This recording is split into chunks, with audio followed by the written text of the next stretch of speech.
All right, I'm here. Don't worry. We're about to change screens, and let's do this. Hey, everybody. Greetings and salutations. All righty. Let's see how this goes. Let's see how many questions roll in, because this is literally the reason why I've stayed away from live streams, because I know I'm going to be stuck here for the next 2 hours answering questions. So you know what? Bring it on. I'm not kidding.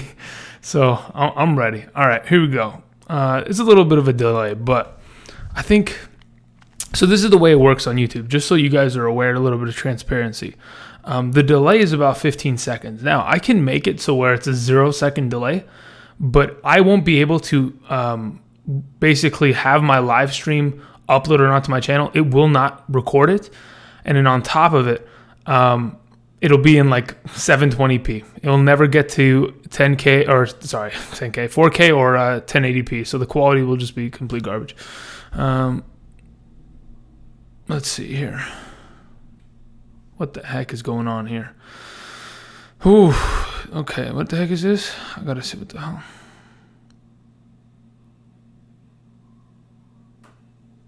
All right, let's go ahead.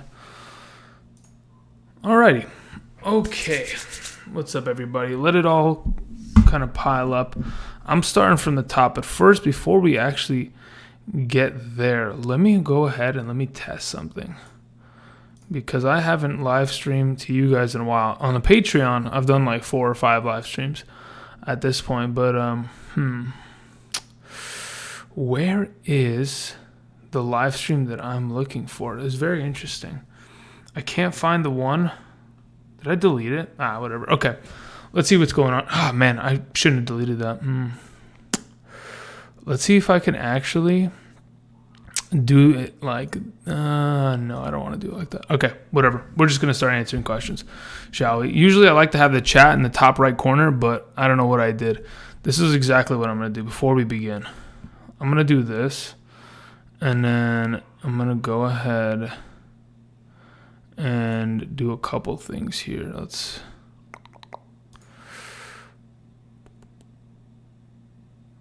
All right, forget about it. Andrew's going to take too long to figure that out. All right, let's just start. Here we go, shall we? Start from the top. Hello, everybody. Hope everyone's doing well. We're here to answer questions, so start sending them into the chat. Obviously, there's a little bit of a delay, but I'll get to it. Let's see here. Need big-time help with my 1.01 spot? Why do you need help, Proud? Like, what the heck? It's really pretty simple. It's either Alvin Kamara, Christian McCaffrey, or Saquon Barkley. If you don't know which one of the three, well, I'd say the safest player to pick out of all three of them is Alvin Kamara. He's been a top 4 running back for the last 2 years. Other than that, if you're not worried about the safety of that, I'd go Saquon. Probably McCaffrey, and then Alvin Kamara third. Moving on, let's see here. Oh my God, the chat updated, and it is okay. Now it's starting to fly. Okay, here we go. Some of these aren't even questions, but they have question marks behind it. It's hilarious. All right, let's see here. All right, had my first dynasty tonight. First 3 picks was Elliott, Mahomes, Kelsey. What do you think? Pretty good for a dynasty. I'll take that. No problem at all. Danny Delphia. That's pretty decent to start right there. Let's see here. Moving down this list. Yep. Austin Eckler, question mark? What kind of... is that a question? Plain and simple, RG.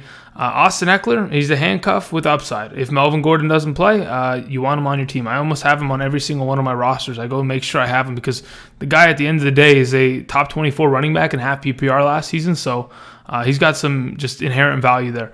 Thanks for the content, Andrew. Been watching since last season. David Y, thank you very much. No problem, man. I mean, that's what I'm here for, right? Greetings and salutations. Oh my God. Greetings and salu mother effentations. That's what I like to see right there. Okay. Quick question, Andrew. Thoughts on Tony Pollard? Tony Pollard. Okay, so here's the deal. Ezekiel Elliott has been given so many different contracts according to the sources that I've seen. Most recently, he was offered a contract that was almost identical to the amount that Todd Gurley is making. A couple weeks back, they gave him like the second highest running back contract, just slightly behind Todd Gurley. Now they've got about an even contract with less guaranteed. I'm assuming he's going to sign this deal. If he doesn't sign this deal, well then, you know what? He doesn't deserve to play anymore. Because if they're offering you $14 to $15 million a year to play football, and you don't want to take it, okay, well, maybe you should really check yourself a little bit. But Tony Pollard, I mean, he's a guy that's going in, in the 10th, 11th, 12th round that has potential upside if Zeke doesn't play. I think Zeke's going to play, though. Probably better chance than Melvin Gordon right now, but we'll see. What's going on? Yeah, nothing much, Ricardo. Let's see here. What's up, Mike? Lost luck. So Cousins or Prescott? What do you think, Andrew? It depends what the scoring format is, Robert. If, in fact, you're playing in a 6-point per passing touchdown league, I'd probably take Kirk Cousins over Prescott. But if it's 4-point per passing touchdown league and running quarterbacks are obviously more favored in that format, I'd go with Prescott. But it really depends if Zeke signs. If Zeke doesn't sign, I mean, we have to remember he was the leading receiver of that team last season. So, I mean, I think he had 70-plus catches. If Zeke is not active and playing, I'd probably go with Cousins. But 4-point per passing touchdown, give me Prescott. As long as Zeke's playing, man, that's all that matters. Should I start Josh Jacobs or T.Y. Hilton this week? There's no games this week, Alex. Sorry, buddy. Moving on. I drafted Damian Williams. Should I go? Should I be worried about Darwin Thompson leaping him? No, don't be worried about it. To be honest, I think the Darwin Thompson hype, it's viable to an extent, but the fact of the matter is Damian Williams is starting running back of this team. So you don't have to worry about it, Jason King, all as well. Let's see here. I have Damian Williams, but I couldn't grab Darwin Thompson. Should I trade Darius Guice, Austin Hooper, and Josh Gordon for George Kittle and Darwin Thompson? You know, look, here's the thing about the trade questions, Ajay Patel. The fact of the matter is I don't see your entire roster, so I can't determine what kind of effect that may have on your team. I don't know if Josh Gordon is a starting wide receiver on your team. I don't know if you're using Darius Guice as your flex currently. So those kind of questions, guys, try to avoid them. If you're going to send those kind of questions, it's going to be a huge, long paragraph. It's going to take too much time. But as of right now, looking at that trade, I wouldn't take it. I don't think you need to be worried. Like I just mentioned with Jason, you don't need to be worried about Darwin Thompson. Moving on. Let's see here. What are your thoughts on I don't even know what that last name is. Rookie in Tampa Bay. Never heard of him.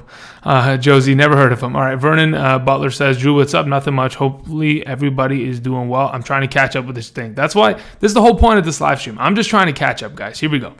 How much do you study the positions your league mates are selecting? How much of a mental brainwitch or bandwidth? Sorry, oh my God, I have dyslexia. Don't worry about it. Mental bandwidth to apply, keeping an eye on the strategy. It depends. If you're in a live draft and you're sitting there next to your friends, I think it's a lot easier to kind of be able to look at the board and determine. But when you're typically, I only want to pay attention to the players that are around me. Let's say, for example, I have the second pick of the draft. I only want to know what the guy before me and after me are picking and what they're determining. Like, you know what I mean? Like, if for a fact I know, okay, the guy behind me, after it's come back, going into the second round, took a running back, obviously took Saquon. I know for a fact he's going to address the running back position, then a wide receiver. So you kind of want to determine what his needs are going to be and then maybe just beat him to the punch there. But to be honest, you're just drafting the best possible team you can personally have. So I don't really pay attention too much, but I keep an eye on it just to make sure the players that I want aren't being taken away from me. Really enjoy the content. Thank you, James Joyner. Appreciate you being here. I'm worried about Mac. Should I be? Yeah. I don't think Marlon Mac is going to be as good as he was last year. Like I mentioned in that luck video I did a couple days back, Marlon Mac had 10 touchdowns in 12 games last year, guys. Let's be honest. If Andrew Luck is not there and they're not getting into the red zone consistently, Marlon Mac isn't going to have those red zone rushing attempts. Therefore, he's not going to have that upside of touchdown. Marlon Mac is not a guy that's going to break out for a 60-yard rush. He's not Dalvin Cook. He's not Nick Chubb. This is a different type of running back, and now that this offense doesn't have their star player, it's going to take a couple weeks, in my opinion, for them to get used to it. Sure, they've been practicing all preseason OTAs with Jacoby Brissett, but Jacoby Brissett is nowhere near the skill of Andrew Luck. So there's going to be a little bit of a period of time in which it's going to be tough, and I think Marlon Mac sure is still going to be a top 24 running back, so you don't have to worry about that because of the amount of touches he's going to get. He's going to get over 200 touches on the ground. That's for certain. And then maybe a couple, 20 catches. So 220 touches. As of right now, as a low-end RB2, I'm not worried about that, but depending on where you took him, it just depends, Seb. All right, moving on. Melvin Gordon might actually play, question mark? I have no clue. The reports are coming out saying that he might in week 1, but I think they're not offering him anything different. With Zeke, they're actually actively going back and forth and giving him more money in these offers. From what I heard with Melvin Gordon, he's gotten a $10 million per year offer, and they're not budging. These are not live streams. These are not the live streams you are looking for. Thank you, Mike. Much appreciated. James Conner or David Johnson in half PPR? Sure. If you like that, go for it. I don't mind. There's never going to be a wrong choice in the first round. Sure, if you go ahead and you take Le'Veon Bell number 1 overall, I'm going to give you a really kind of look. But to be honest, until the end of the 2019 season, we won't know. How many fantasy leagues have you won? I'm assuming that's what you're saying, RG. Last year I won 3. The year before, goodness gracious, maybe 1. I mean, to be honest, it just depends how many leagues you play in. This coming year, I'm probably playing in 15 leagues, so I got a better chance than ever to win a lot of leagues. Is Carson worth reaching for? Absolutely. Chris Carson, I've been on his case for the last couple seasons, couple months, I'd say. I did a video about him and marking him probably a couple months back. I'm on the Chris Carson train. I'm just worried that Rashad Penny's going to take the passing work and then eventually, maybe beat him out if he gets injured. Oh, God, it updated. All right, guys, here's the deal. I'm just going to go to the very bottom, and I'm just going to hope that if you sent a message and I missed it, I'm just going to get to it eventually, okay? Here we go. Moby1 Kenobi asks, you're my only hope, by the way. All right, over under 1,100 yards for Tyler Boyd. Over.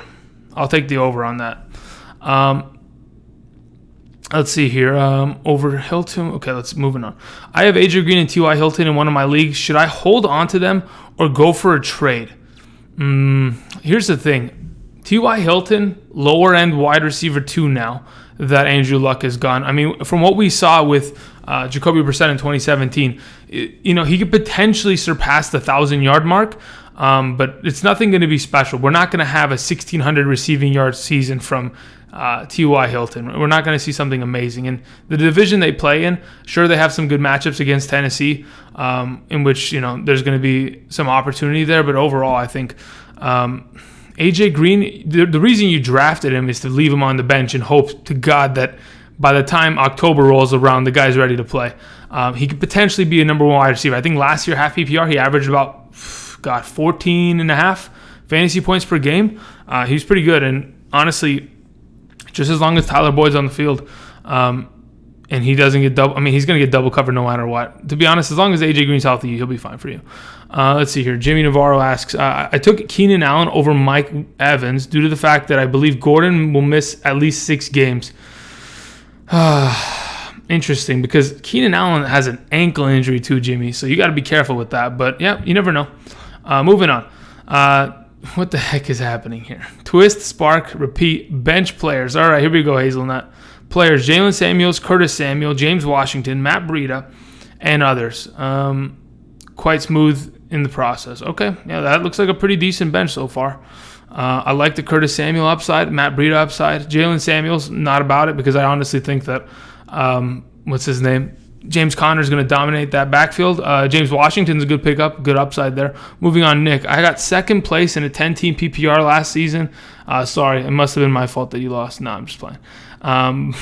But anyway, lost to a Kelsey owner. Do I target Kelsey, or what tight end do you trust the most? Kelsey's the best tight end in the NFL. Why are we even asking this question, Nick? The whole question on whether or not you target Kelsey depends on where you draft this coming season. So if you have a pick between, let's say 8 through 12 in your team, I'm assuming it's a 10-team league. You can get him in the second round if you have like the 4th pick in the draft. He could probably come back to you. So 4th, 5th pick, if you take a guy like, I don't know, DeAndre Hopkins in the first, depending, it's a PPR. Let's say you take D-Hop in the first, Kelsey comes back. I don't mind that. The way you have to look at Travis Kelsey is he is a top 8 wide receiver, but he's the number 8 wide receiver. So as soon as the top 7 wide receivers are off the board, so obviously the top 3, Julio's and then Odell, and then Michael Thomas, Juju Smith come off the board, then I would address taking Kelsey, Nick. All right, moving on. I take too long to answer questions, guys. What do you have to say about Mark Ingram? I love Mark Ingram. Why not? The only problem with Mark Ingram is whether or not Lamar Jackson steals every red zone rushing attempt. I'm telling you, Lamar Jackson, amongst all NFL players last year, had the 10th most red zone rushing attempts. That in itself is inherently risky for a running back for a starting team. That's why he's being so undervalued. For a guy that can potentially be just picked up and grabbed and played in your flex position, especially starting week 1 against Miami, they're just going to run all over them. He'll start off fine, maybe, and then eventually you got to find a way to trade him because there are just too many mouths to feed in that backfield. But overall, I got some confidence in Mark Ingram, especially because he can catch the ball out of the backfield. I have the 6th pick in my 10-team PPR league. I'm debating taking David Johnson or Chubb as of right now. But what would be your strategy? All right, Evan. Here's the deal. You have the 6th pick. I doubt DJ gets to you. If in fact he does, I would probably take David Johnson just because of the receiving upside. I don't know. Look, here's the thing about Nick Chubb. We want to all assume that he's going to be great in the passing game. I want to assume that they might not even give him more than maybe 5 targets a game. 5 targets probably seems like a fair amount at this point. I mean, the guy's going to have 18-plus rushing attempts on the ground. There's only so much passing work that can go around. Also, they have that other receiving back. Gosh, they got rid of Duke Johnson. They have another kid. They can move him in on third downs, potentially steal value in a Kareem Hunt. But as of right now, the 6th pick, you're probably going to have a wide receiver fall to you. But if you like starting running back, you can start Chubb. But I'd probably say if DJ's there, I'll take him. Otherwise, Adams or Hopkins will probably still be available. Moving on, Gevorg, what's up, Opper? Let's see here. Thielen or Brown, half PPR. I'll take Antonio Brown. Thielen or Diggs, full PPR. Give me Thielen.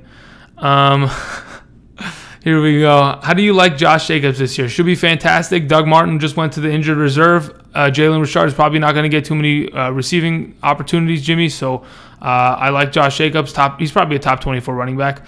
Alrighty, here we go. First donation flies in from I don't even want to read your name, but here we go. The proud asshole MGTOW. Thank you for the donation, $1.99. Much appreciated, brother. Let me go ahead. What are we doing here? Okay. What the heck? Okay. We're still chilling. Thank you again for your donation. All right.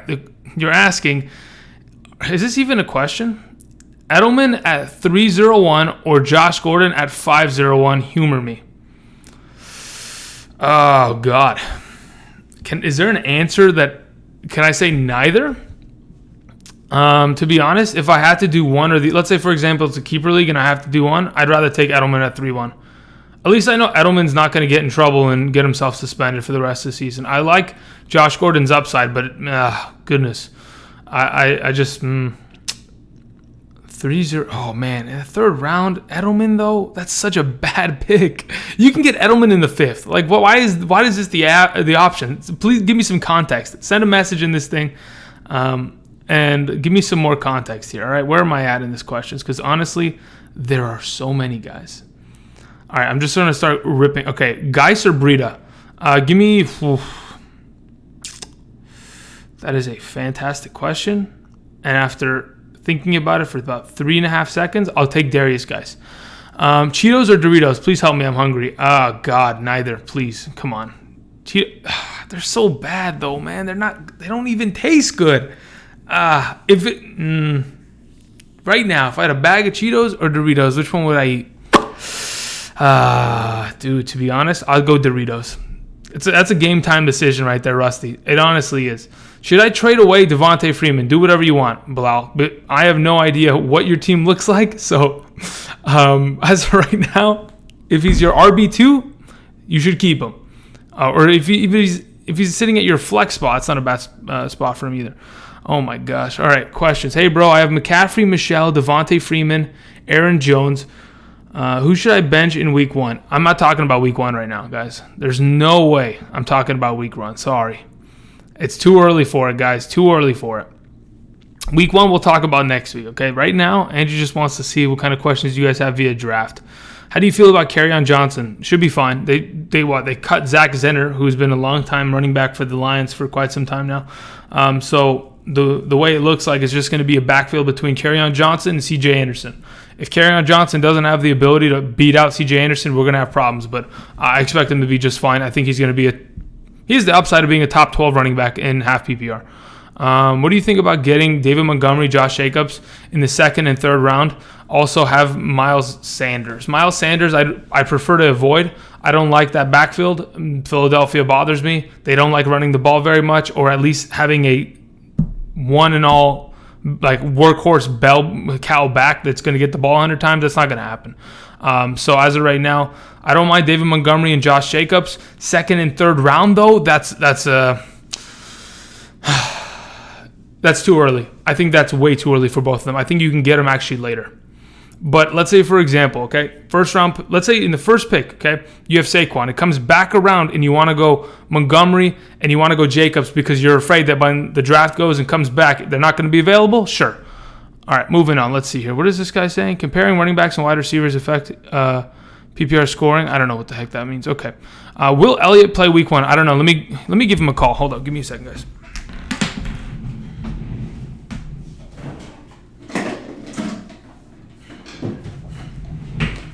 One sec.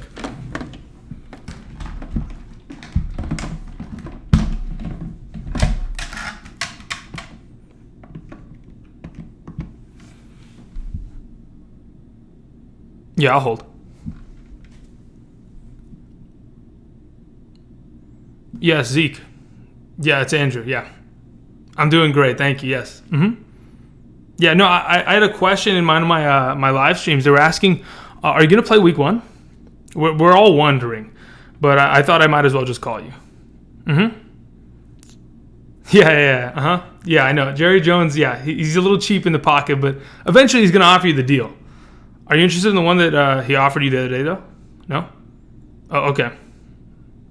You'll talk about it with your agent? Okay. Sounds good. Just let me know. If you decide to sign it, just let me know, okay? But for right now, you're not going to... Okay. Sounds good. All right. Thank you. Bye. All right, guys. There you go. There's your answer. Called Zeke.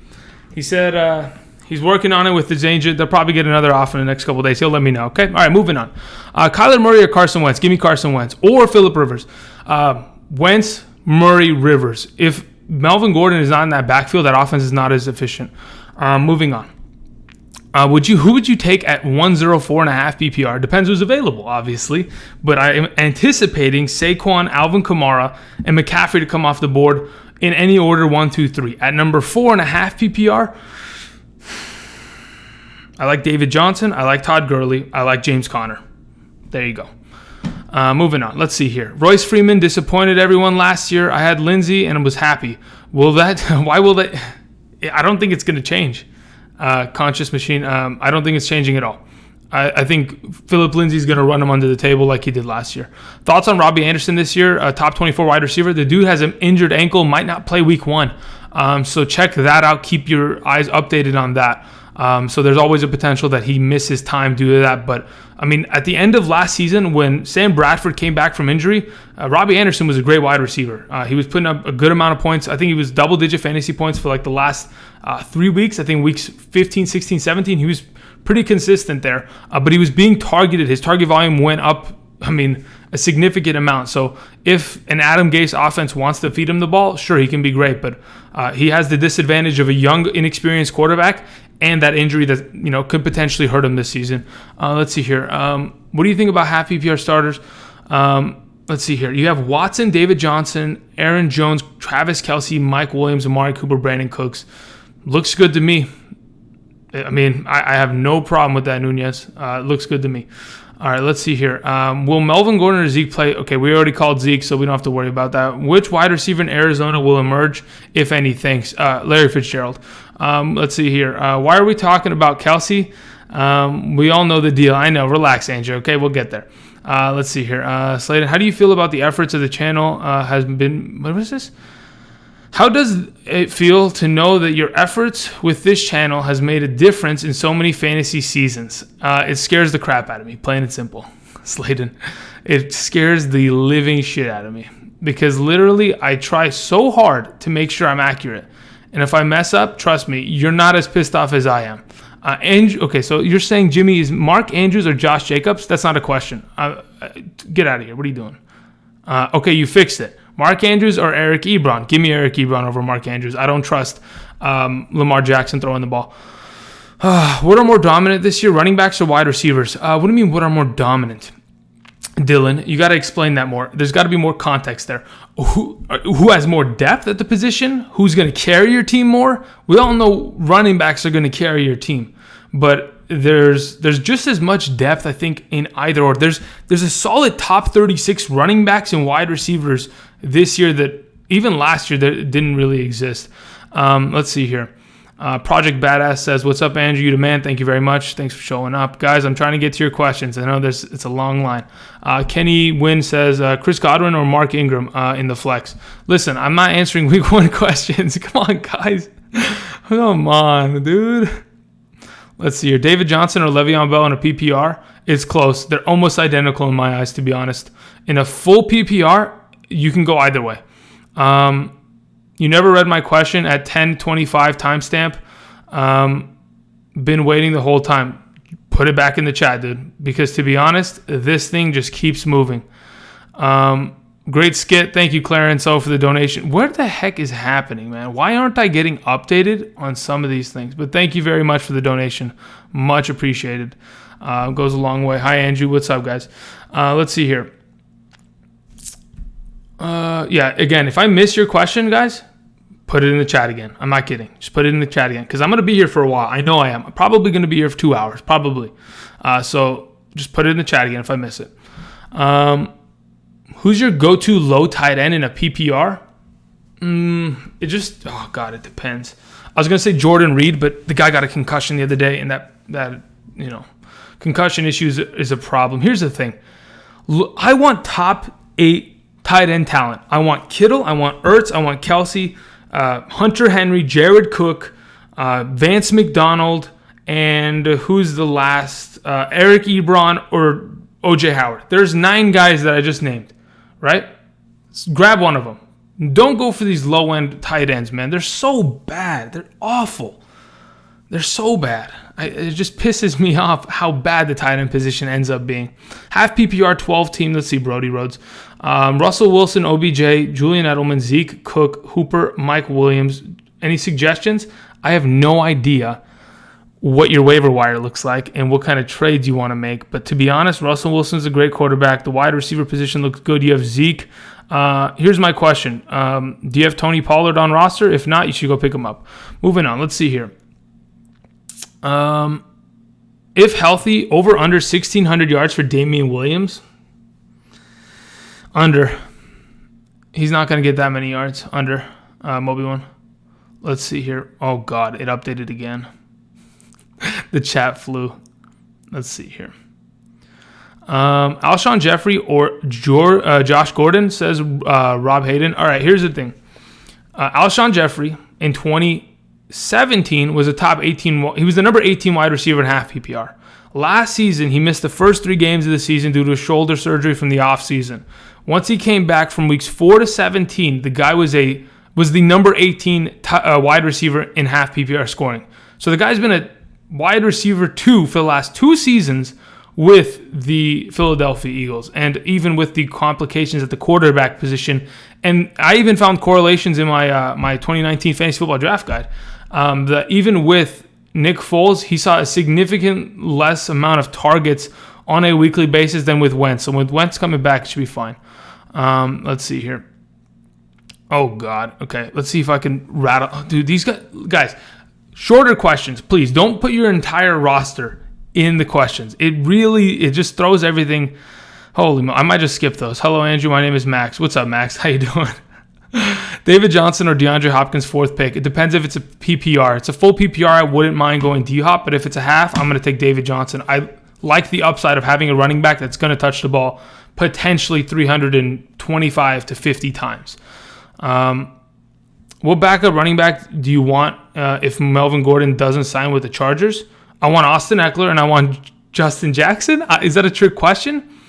I want his backups. If he doesn't sign, I'll take it because the Chargers running backs, they're going to score, plain and simple. That's a top 12 scoring offense for the last, 3 years. So I'll take that. Which one should I draft? Godwin, Cooks, or Thielen? What? Those are the 3 options? Give me Thielen. Not even close. straight out of Visa. Not even close. You're doing a great job. Thank you. Thank you, Steven. Much appreciated. Okay, let's see here. Took Falcons tight end. Okay, let's see here. DJ Moore or Curtis Samuel?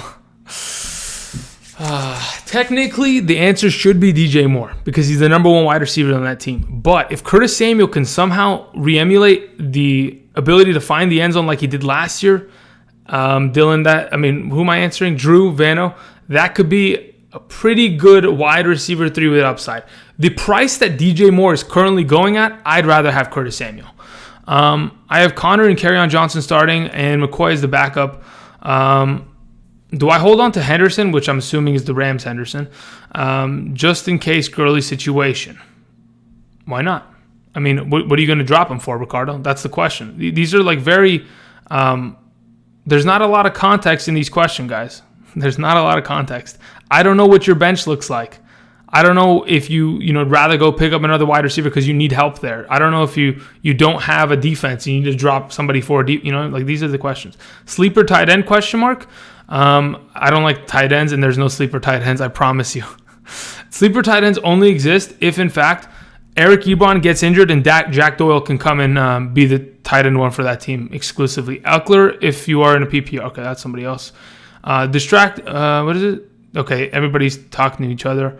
Dalvin Cook, because mix. Okay, here we go. Moving down. Let's see here. Richie Rich, what's up? Thoughts on AJ Green? Yeah, AJ Green is a wide receiver you probably shouldn't take until the top 30 wide receivers come off the board. And even then, I'd be very... Look, here's the thing. I don't want to draft players that have inherent risk. The guy is coming off of an injury or coming off of surgery, and he'll be ready in October. We're assuming this. I'm not his doctor. I'm not his physician. If you want, I'll call somebody up right now and I'll ask. But to be honest, there's no way I can give medical advice on whether or not AJ Green's going to be valuable or relevant or even going to be able to play this year. We're hoping it'll be ready by October, but we'll see. Moving down this list. Let's see here. Full PPR. Okay, you guys are answering each other's questions. Thank you very much for those of you doing that. Derek Carr or Jimmy G? Oh, God. Neither, please. If you're playing in a 2 QB league, I'll take Derek Carr. And no, you know what? 2 QB league?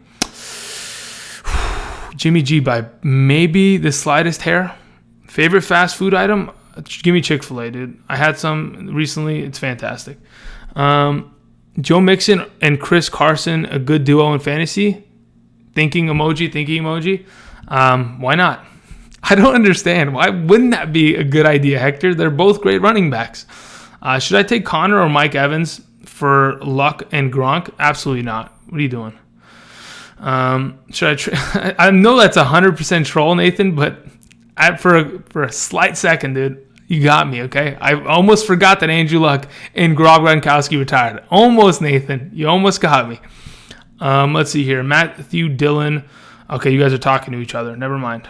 I just shouted somebody out for no reason. Then, do you like Chris Herndon? Yeah, after he comes back from his suspension, obviously. You got to wait 4 weeks though. If you wait 4 weeks for him, maybe he can be a sleeper tight end. Should I be afraid of Antonio Brown? No, I don't think you should be afraid of him, but you should understand you're not getting the Antonio Brown of last year. You're not going to get a receiver that's catching the ball. I don't know, what do you have, 15 touchdowns? He's not going to have 15 touchdowns this year. There's no way. But if he does, for all the Raiders fans that are in my comment section for those videos over there, they're hyping him up like he's the return of Jesus. I don't know. He's a second coming. Would you rather go heavy RB this year or heavy wide receiver in your draft? It just depends where I draft. Again, it 100% is determined by what happens around you. You never want to go into a draft saying, I'm going heavy RB or heavy wide receiver, like no RB strat. You always want to adapt to the board because I'm telling you, after the first couple picks, people are going to start doing some crazy shit. And you're going to have to adapt to it, and you're going to have to just take the best available. I've gone into drafts saying, you know what, I'm going to go double wide receiver at the end of the board. Guess what? A running back fell to me. I'm taking it. I'm 100% taking that. Let's see here. Moving on. Okay, so we've already found. Okay. Who are some late round boom or bust wide receivers? You want some booms? Curtis Samuel. Bust? Gosh, dang it. Who's another boom wide receiver in the late rounds? Geronimo Allison I like as a boom. I like him a lot, but I wouldn't consider him too late. I mean, he's like in the 10th round. What are these text messages flying in right now? Gee, mini Christmas. How do you feel about Goff this year? Jimmy, I feel great about Jared Goff. I have him as a top 10 quarterback. I think everybody's just a little too scared of what he did in the playoffs. It'll all adjust itself, trust me. They're not going to be playing against the Saints defense and the Patriots defense every single week. Those are pretty good defenses as a whole. Especially Belichick. Especially when Belichick has 2 weeks to prepare for you. I mean, the guy literally had the Lions, right, with his former defensive coordinator, Matt Patricia, play them early in the season. They played a pretty tough game against Detroit at Detroit. All they had to do was, hey, here's the game tape. This is what we did against them. This is what you should do. Go beat the crap out of them. And then they waited for Goff to make a mistake. He's a young quarterback. It happens. Let's see here. Holy moly. Justice Hill or Darwin Thompson? It just depends. Who's probably going to see more time? Probably Justice Hill. I honestly think Justice Hill will get more playing time this year. But you never know. Let's see here. Henry and Green for Beckham in Dynasty? Yes. Derrick Henry and AJ Green for Beckham in Dynasty? Yes. 100%. I don't like Derrick Henry. And AJ Green might be done. He might retire next week for all we know. Let's see here. Full PPR drafted this. Okay, yeah. If you put your entire team, it doesn't really give me much context. I'm just seeing Goff, David Johnson, Chubb, Diggs, Edelman, Hunter Henry, Montgomery. Those are 3 great running backs, a top 8 quarterback and tight end, and 2 wide receiver 2s. Looks great to me. I like it, Darren. Let's see here. What do you think about Stafford? Extremely underrated. Probably one of my sleeper quarterbacks for the season. Let's be honest. I mean, the guy was a top 10 fantasy quarterback for the last, the last 3 years prior. The guy had a messed up back. They traded away Golden Tate. Marvin Jones tore his ACL. Kerryon Johnson was out for majority of the back end of the season. Of course, he played like garbage. New head coach. Everything was just an adjustment period. He broke some vertebrae, whatever the heck. I don't know. I'm not a doctor. Leave me alone. Stafford's a great sleeper. Moving on.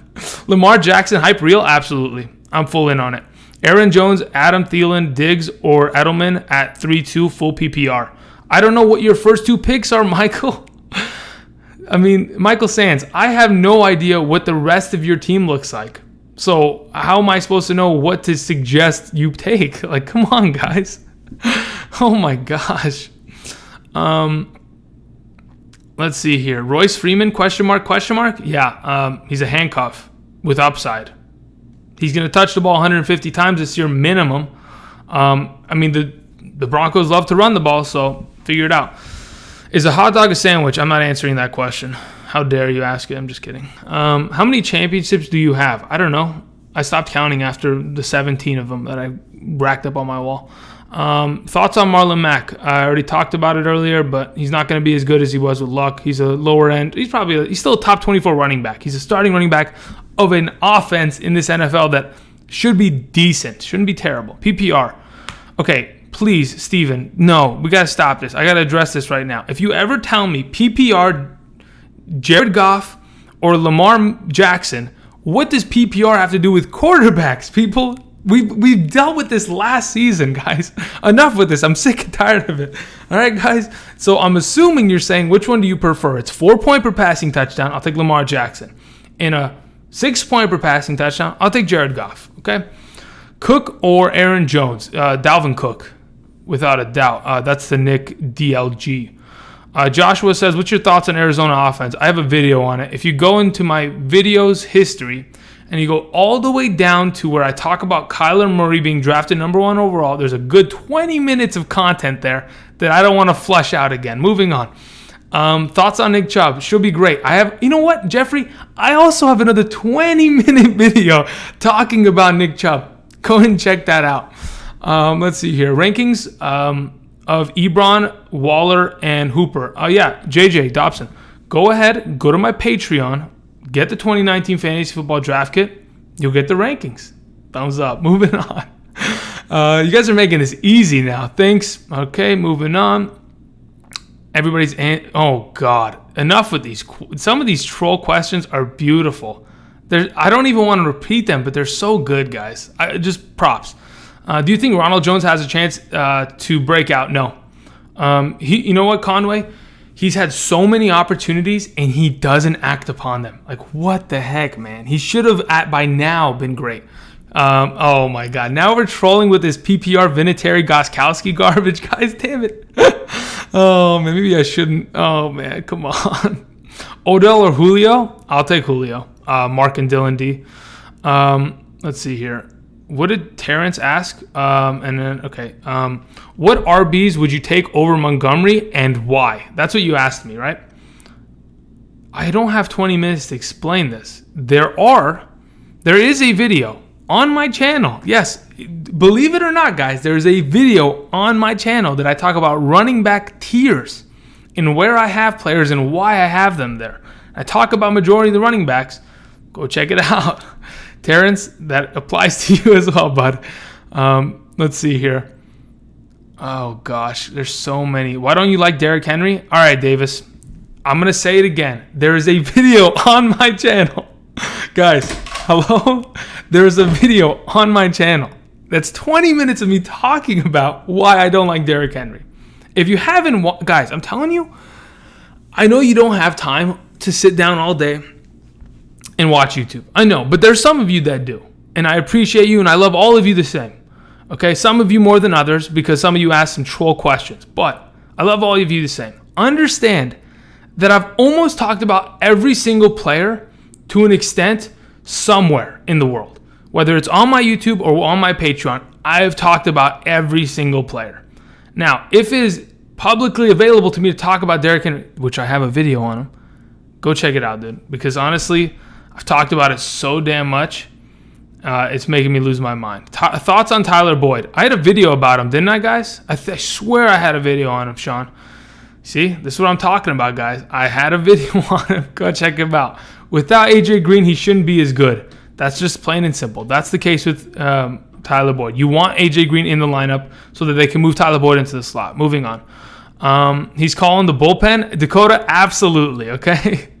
Thoughts on crowded Rams wide receivers? Jeffrey, they are not crowded. If you just go back, look at the box scores. Just look at the box scores from weeks 1 through 6 of last year with the Rams. Cooper Kupp, the slot receiver of that offense, was the number 2 receiver in fantasy. And then also, if I'm not mistaken, let's go ahead and find this, okay? Because now I hate when people assume that the Rams wide receivers are just going to be dog shit this year. It's like, how is that possible? They've been so good. All right, let's go from weeks 1 through 6 of last season, shall we? Here, let's do this, everybody. Okay, we're all looking at this, right? What are we looking at here?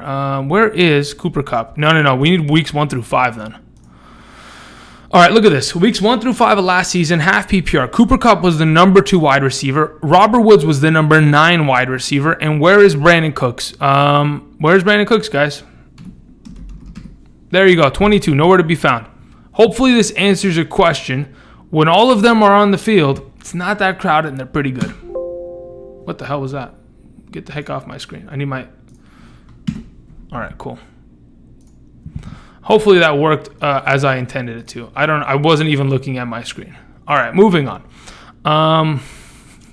Tevin Coleman with... Okay, Jason Bell asks, Tevin Coleman with Jerick McKinnon going to the IR. What's your thoughts? I've always loved Tevin Coleman. I think he's going to be a top 24 running back like he's been his entire career, especially with, what's his name? Kyle Shanahan as offensive coordinator. That's why he's going there. He already has a rapport with him. He's going to be the starting back of that team. He's versatile. He can do just about anything. Run between the tackles, on the outside, in the passing game. That's why I'm worried about Breida. Sure, they're going to split snaps there, but I think Coleman's going to rule that. Let's see here. Please, guys, do not post links in the chat. It'll automatically grab it and throw it away. So just so you're wondering. Okay, Kingslayer with a $1.99 donation. Much appreciated, brother. Let's see here. Full PPR. Wentz, Christian McCaffrey, Eckler, Thielen, Kupp, Kittle, Kelsey. What does that mean? Kingslayer, please explain this. Oh, that's your team, I'm assuming. That's your team? If, in fact, that's probably your team. My question is, how did you end up with Kittle and Kelsey? And how are you going to use them both? You're going to put one of you're going to put one in the flex. That's not bad. Not bad. The only issue is if Austin Eckler ends up being a backup because Melvin Gordon comes back, your team does not look as good as it did 2 seconds ago. But I'm sure you can find someone to trade Kittle to bring in some running back talent, and then you can move Eckler at the, well, I don't know. We'll see. Depends what your bench looks like. But overall, not terrible. But I'd like to have more running back depth personally. But honestly, I mean, you got some good talent there. Let's see here. What are we doing here? How old am I? How dare you ask my age? I was about to say, don't ask a woman their age. Jesus Christ. 987 Heat. Do me a favor, guess. Okay? I know some people know the answer. Just do me a favor and guess. Okay? I'm loaded at wide receiver. PPR. Evans, Galladay, Woods, Godwin, and Jeffrey. How are you going to start them all, though? You have so many good wide receivers there, right? Evans, Galladay, and Woods. Fantastic. But Godwin and Jeffrey deserve to be started in fantasy football. You're trapping them on your bench. Maybe trade one away. See if someone is a Godwin truther, because there are a lot out there. Let's see here. I'm trying to find it. Favorite fantasy football nickname? Favorite football nickname. I don't know what that means. What do you mean, AJ? Or Jay? I don't know. Or AJ, I don't know what you're... I'm tilted. Do you think AJ Green is done for the season? Absolutely not. He should come back in October. Hawkinson a sleeper? No, I don't like tight ends with the Lions. They made Eric Ebron look like garbage. He goes one season over to a team that actually likes to target the tight end position. Then all of a sudden, he's an elite, all-pro, 14 touchdowns in one season kind of guy. Just saying. First pick, 10-team PPR. Kamara with my first pick. What do I go with the next two? What? Christopher, what are we doing, guys? How am I supposed to know who's available? Come on, guys. All right, here we go. Let's have a heart-to-heart conversation, okay? Listen, real quickly. I'm looking into the camera because I'm actually talking to you guys, okay? Sure, I'm not actually, I can't see you. You can see me, but I want the words that are coming out of my mouth to actually find a home in your ears and find its way to the brain so that we're all on the same page. Plain and simple. I cannot answer questions in which I don't have relevant information to. There are so many players in your draft that are available, and I don't have the information, specifically Christopher. Now, I'm not trying to pick on you. I'm just trying to get the point across. Please, guys, if you're going to ask a specific question like that, I need more context. If you want to develop an entire breakdown paragraph to send to me, my Patreon page. For those of you who send in donations, God, do I appreciate it.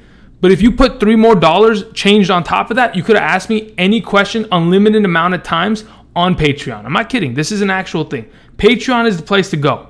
All right. Now that I'm done selling out, moving on. Second favorite sport after football, basketball is probably my favorite sport. I'm not even playing with you.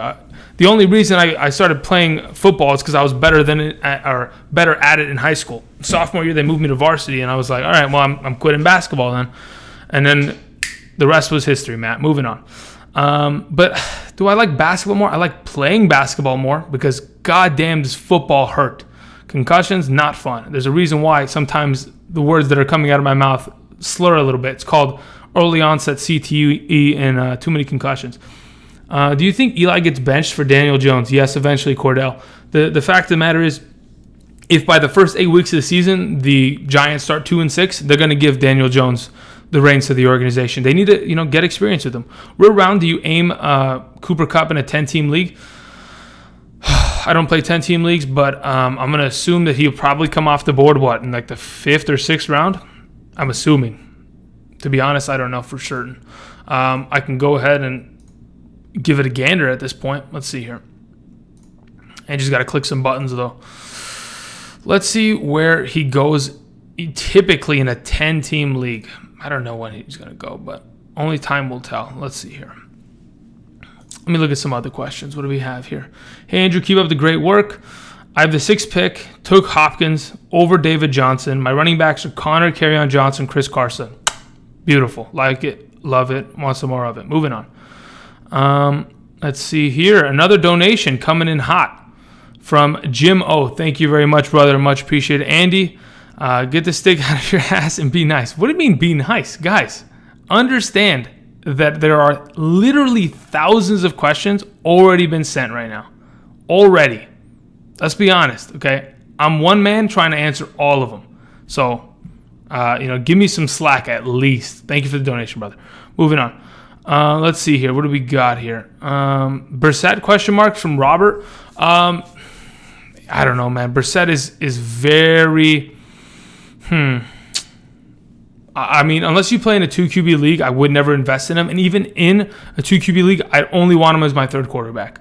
Let's see. How do you feel about starting lineup, full PPR, 12-team league? Rodgers, Cook, that's Dalvin, James White, Hopkins, Cooks, Ertz, and Samuel. Is that Curtis Samuel at the flex? In a 12-team league, I think you could get... Look, here's the thing. I want more depth at the running back position personally. In a 12-team league, I don't know what you have else on the bench, but you need more running back depth, in my opinion, James Kelly. Because James White, sure, he's going to have his value there, especially in a full PPR. But, I mean, if he doesn't end up in the end zone, you're not looking at too great of a performance on a weekly basis. Let's see here. My boy Kingslayer came in with another $1.99 donation. Much appreciated, brother. Says, traded Boyd Pettis, Jimmy G for Kelsey. Okay. Interesting. Boyd Pettis and Jimmy G for Kelsey. That works. But here's the thing, Kingslayer. I don't know what... Oh, okay. Hold on. Wait. You're saying that's your lineup. That's what you did. That's perfectly fine. Yeah, okay. That makes more sense. Context-wise, perfectly fine. Man, that's a damn good-looking team. My question is, where did all your running backs go? Did you never... Because it looks like you had Pettis and Boyd on your team, Kingslayer, so you just avoided running backs at all costs, huh? Interesting. Let's see here. What position did you play? Offensive line. Let's see. Left tackle, left guard, either one. Just depended where they needed me. What else are we seeing here? Superflex strategy, best QB tandems. Yeah, I always want a guy that is in the upper echelon, so like a top 6 quarterback, and I want to pair him with a guy that sits from that 8 to 15 range. So if in fact you get a guy like, let's say for example, you lock down Matt Ryan because you don't want to overspend for the quarterback position. You go grab Matt Ryan. Then later you just pair him up with a guy like potentially Phillip Rivers, who's consistent, going to throw 2 touchdowns a game, and you're set. All right, another donation coming in hot from Chris, $5. Says, full PPR, Ryan is your quarterback, Devontae Adams a wide receiver, Galladay, Chubb, Fournette, McDonald, David Montgomery, Robbie Anderson. Love my team. Has 2 flex. Thoughts. Here's the thing. Okay, number 1, thank you for the donation. Number 2, holy moly, what is this team? Okay, you have Chubb and Fournette back to... Oh, my God, guys. You guys are crazy. Please, oh, my God. You guys are crazy. All right. Jesus Christ, guys. All right, we'll get there. Okay, so Chris, let me answer your question. What are your thoughts? What are my thoughts on your team? Okay, number 1, the first thing that points out to me or sticks out to me is your running back depth, right? You have Chubb, Fournette, and Montgomery. I like them all. My only concern is, are they all going to get an ample amount of work in the passing game? I think yes is probably the answer, but I'm hoping that Leonard Fournette can get more incorporated. From what we saw in the preseason game the other day, he went out for a couple routes with the first team. They didn't have to put Alfred Blue in because he's injured, so hopefully he can get some work. David Montgomery, from what we've seen from college, is a capable receiving back, but so is Tariq Cohen and so is Mike Davis. So that's a little bit of a worry. But Nick Chubb and how do you have Nick Chubb and Devontae Adams? That is, it's a good team, man. Kenny Galladay's great depth. Vance McDonald's a part of that top 8 tight end conversation that I mentioned. Robbie Anderson hopefully can be healthy for you. Otherwise, looks like a great team, especially in a full PPR. Let's see here. Just wanted to say thanks for the video. Alpha Jerk, BFH, thank you very much for the donation. Much appreciated, brother. All right, moving on. Moby1 Kenobi, my only hope. Thank you again for the donations, guys. Much appreciated. Saying, I waited really late for a tight end and got Burton. PPR, 12-team league. How aggressively should I go after Chris Herndon on the waiver wire and hope that he's an upgrade at the position? Here's the thing. I don't like Trey Burton at all. Like, he's outside of the top 12 tight end conversation for me. So, obviously, you need to grab another tight end. Now, I don't know what's available on your waiver wire, but Chris Herndon should probably be a guy. Right now, off the top of my head, come week 3 waiver wire or week 4 waiver wire and hidden gems, probably Chris Herndon's on that list. He's a guy that, he wasn't amazing last season, Moby One. He wasn't going to, knock the doors off of and win you a fantasy week, but he was serviceable at the tight end position. I think Trey Burton is just as serviceable. I don't think they're going to be any different in terms of value. Both of them are very, very they rely heavily on touchdowns. Just depends who's going to get in the red zone and get those targets. Thank you again for the donation. Let's see here. Holy moly. What is happening? Okay. Oh, God. Is somebody else coming with a donation? Kingslayer! Son of a gun. Thank you again for the donation, buddy. All right, let's see here. Your bench coming in with Adam Humphries. Beautiful. Jalen Samuels. Hold on. Let me see here. Are you just grabbing him for... looks like you're just grabbing him for handcuff purposes. Kareem Hunt. Okay, handcuff purposes. Jason Myers, my man.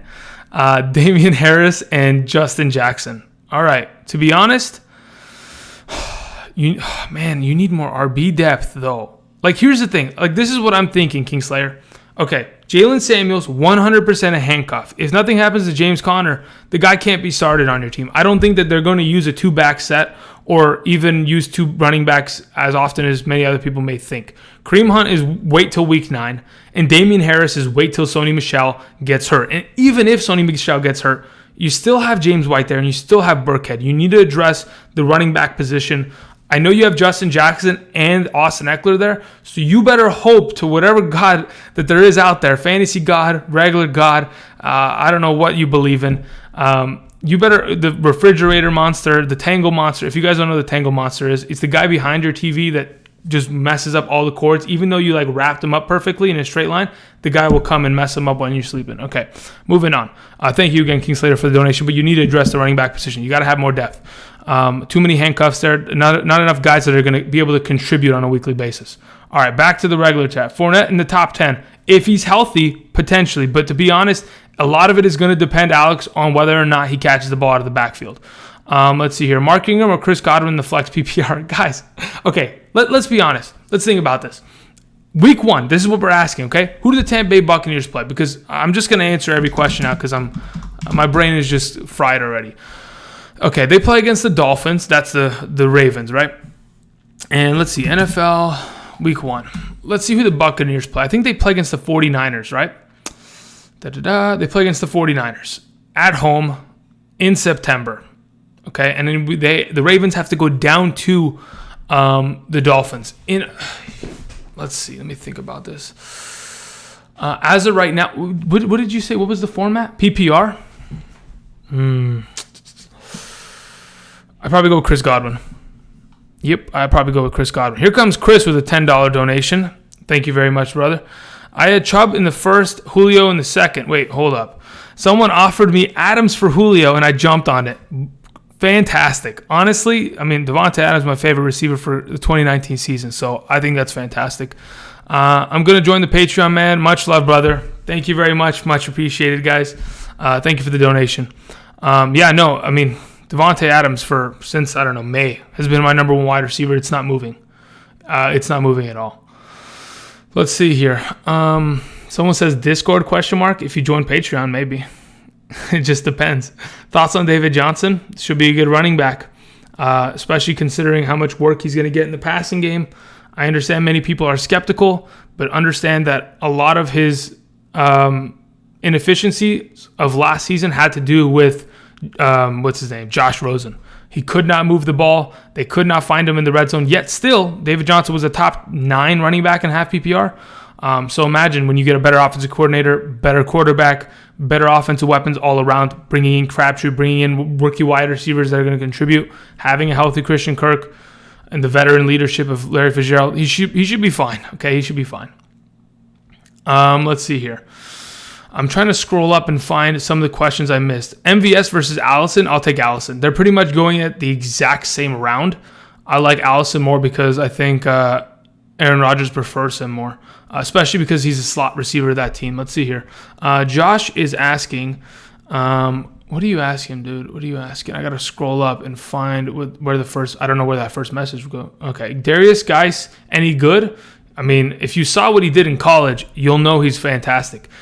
In the last year that Leonard Fournette played at LSU, he went out with an injury. Darius Geis took over and had like 1,300 rushing yards, averaged like 7 yards per rush, some crazy number in the SEC. You can go look at it. Darius Geis is a great running back. It's just always been about his health in the NFL. We haven't seen a healthy Darius Geis. He's trending towards a healthy, 2019 season, which is definitely something to be happy about, but we'll see. Better sleeper in your opinion, Anthony Miller, MVS, Marquise Goodwin, or Metcalf? I don't think, okay, so it depends how you define sleeper, Quentin Cox. It really depends how you define it. All of them are going pretty late in drafts. I think MVS is more known around the industry rather than a guy like Anthony Miller because of the fact that MVS is associated with Aaron Rodgers. So innately, he's just going to have a better, his ADP is just going to be higher and he's going to have a better opportunity to produce. Now, a guy like Anthony Miller, he scored so many touchdowns last year. That's what his upside is, right? We know, okay, he caught 8 touchdowns of what? God, I think Mitchell Trubisky threw 24, and the other guy that came in, Chase Daniel, I think he threw a couple. But Anthony Miller saw a lot of work in the red zone, which is the upside, but I don't like Bears wide receivers very much. Marquise Goodwin showed that he can produce with Jimmy Garoppolo in 2017. Obviously, last year, both of them dealt with injuries, so there's a potential there, but I think Dante Pettis is the number one there. But Goodwin has a chance for, at a flex, play on a certain week.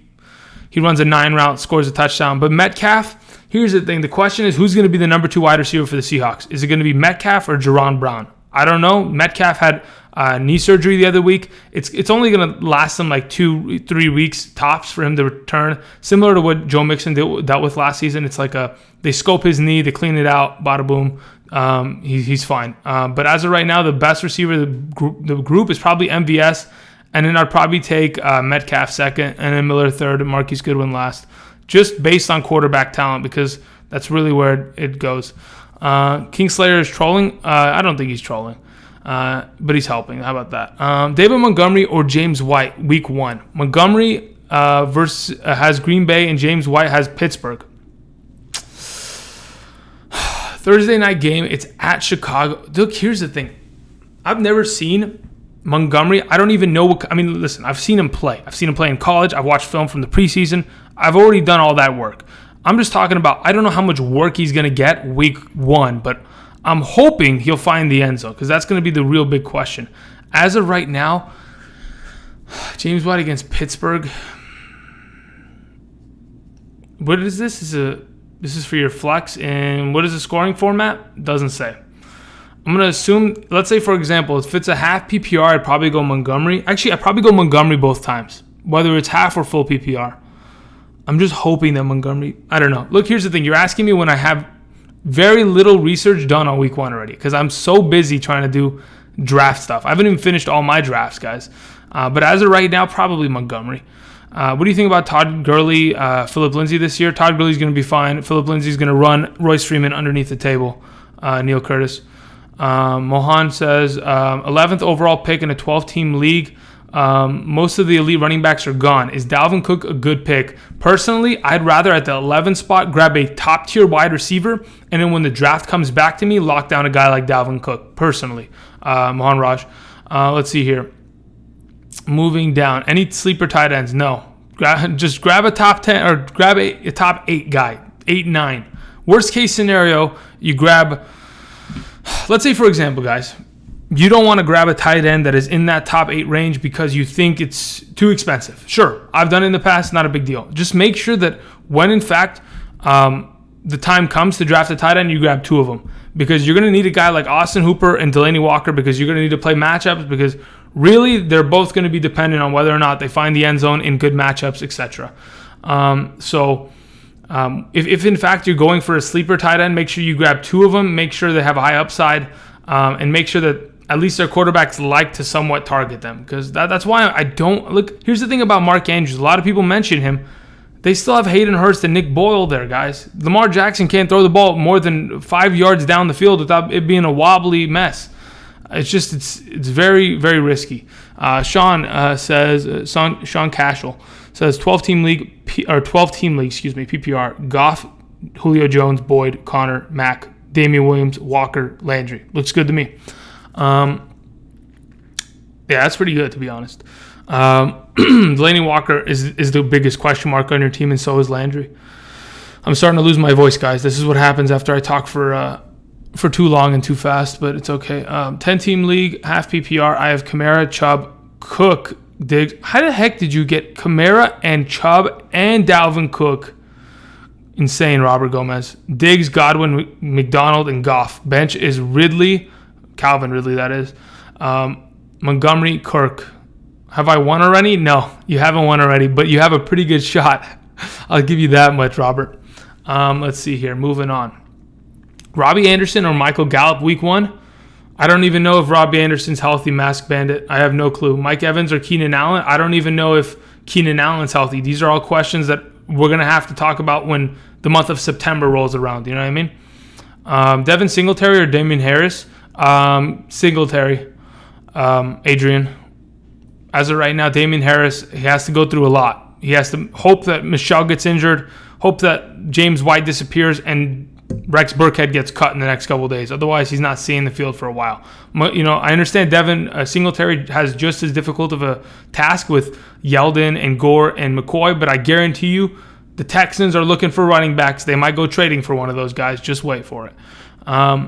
Let's see here. Fant or Hawkinson? Probably in a PPR, probably a Hawkinson. Yeah, I'll take Hawkinson, Bilal. Let's see here. Allen Robinson or Landry this season? Give me Landry. I don't like anybody associated in the passing game as a wide receiver for the Bears. I don't trust Mr. Trubisky. You're crazy. Moby 1, you are crazy. You're crazy. I love you. Trust me, I love you. But you're crazy, dude. $25 donation. You're absolutely fucking insane, dude. You're insane. Thank you very much, brother. Glad I could be of service. God, you're insane, man. I don't know what the heck is happening. Moving on.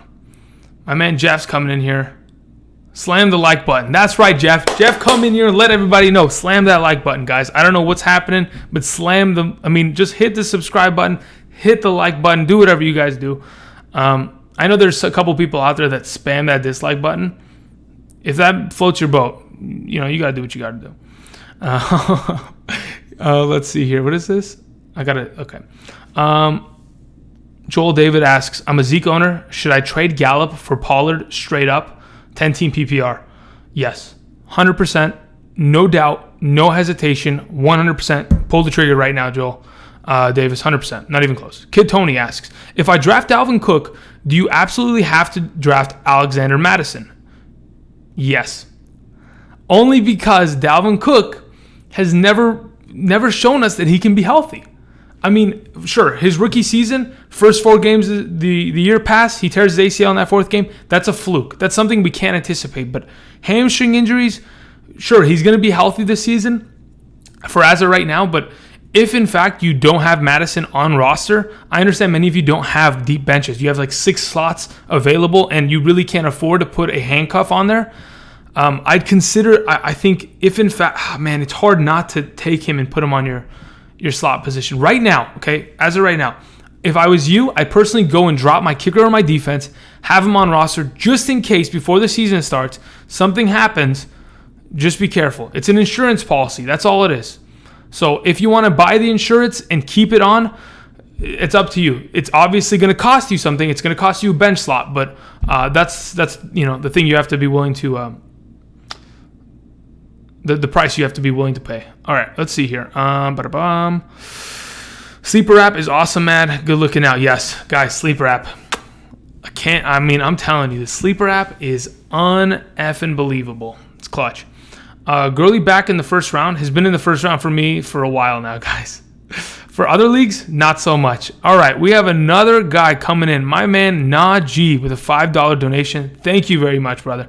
Moby1, you're still crazy, by the way. You're fucking maniac. I love you. 10-team non-PPR, Breeze, Kamara, Chubb, Hilton, Woods, Mixon, Ingram, with Austin Eckler, Phillip Lindsay. Holy moly. Should I package them for better receivers? Let's see here. You have Ingram as your tight end. I love it. You have Mixon, you have Kamara as and you have Chubb. Oh my God.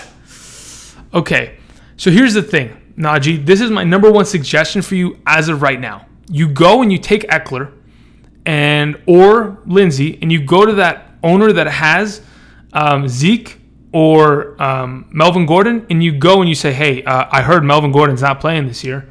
You want Austin Eckler? I'll take Stefon Diggs off your hands. Do something like that. Or go and give Eckler and T.Y. Hilton and go get Julio. See if somebody's crazy.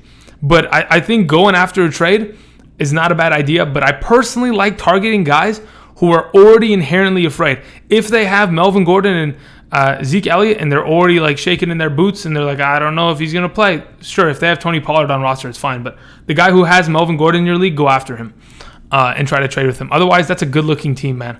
That's solid running backs. Obviously it's a 10-team league and it's not PPR, but still. Having Kamara, Chubb, and Mixon, that's 3 of the top 12 guys.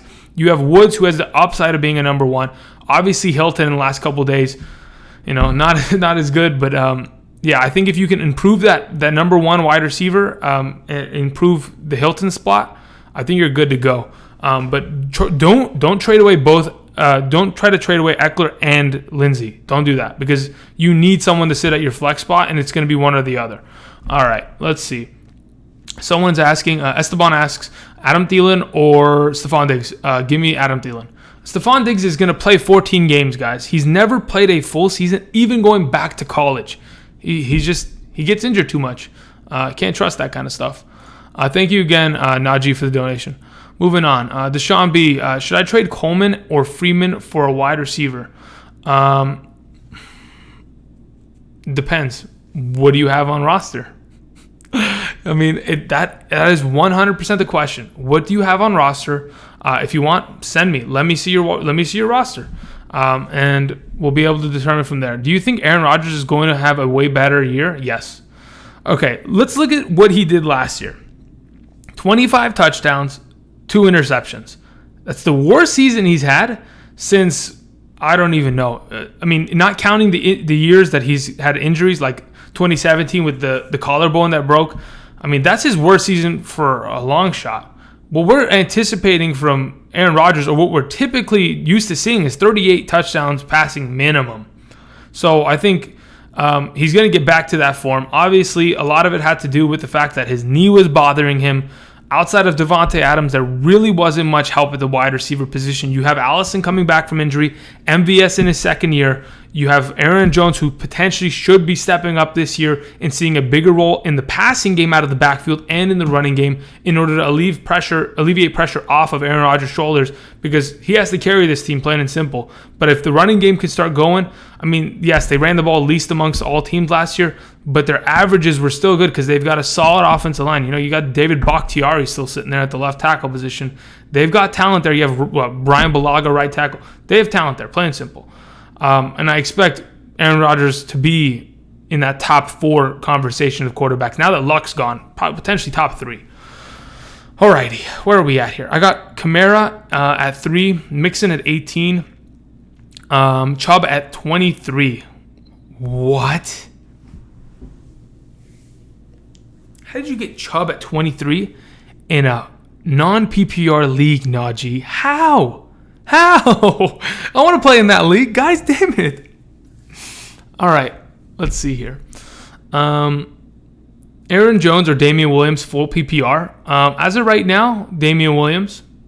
A slight margin, but Damian Williams. That's answering to Mike and Dylan D.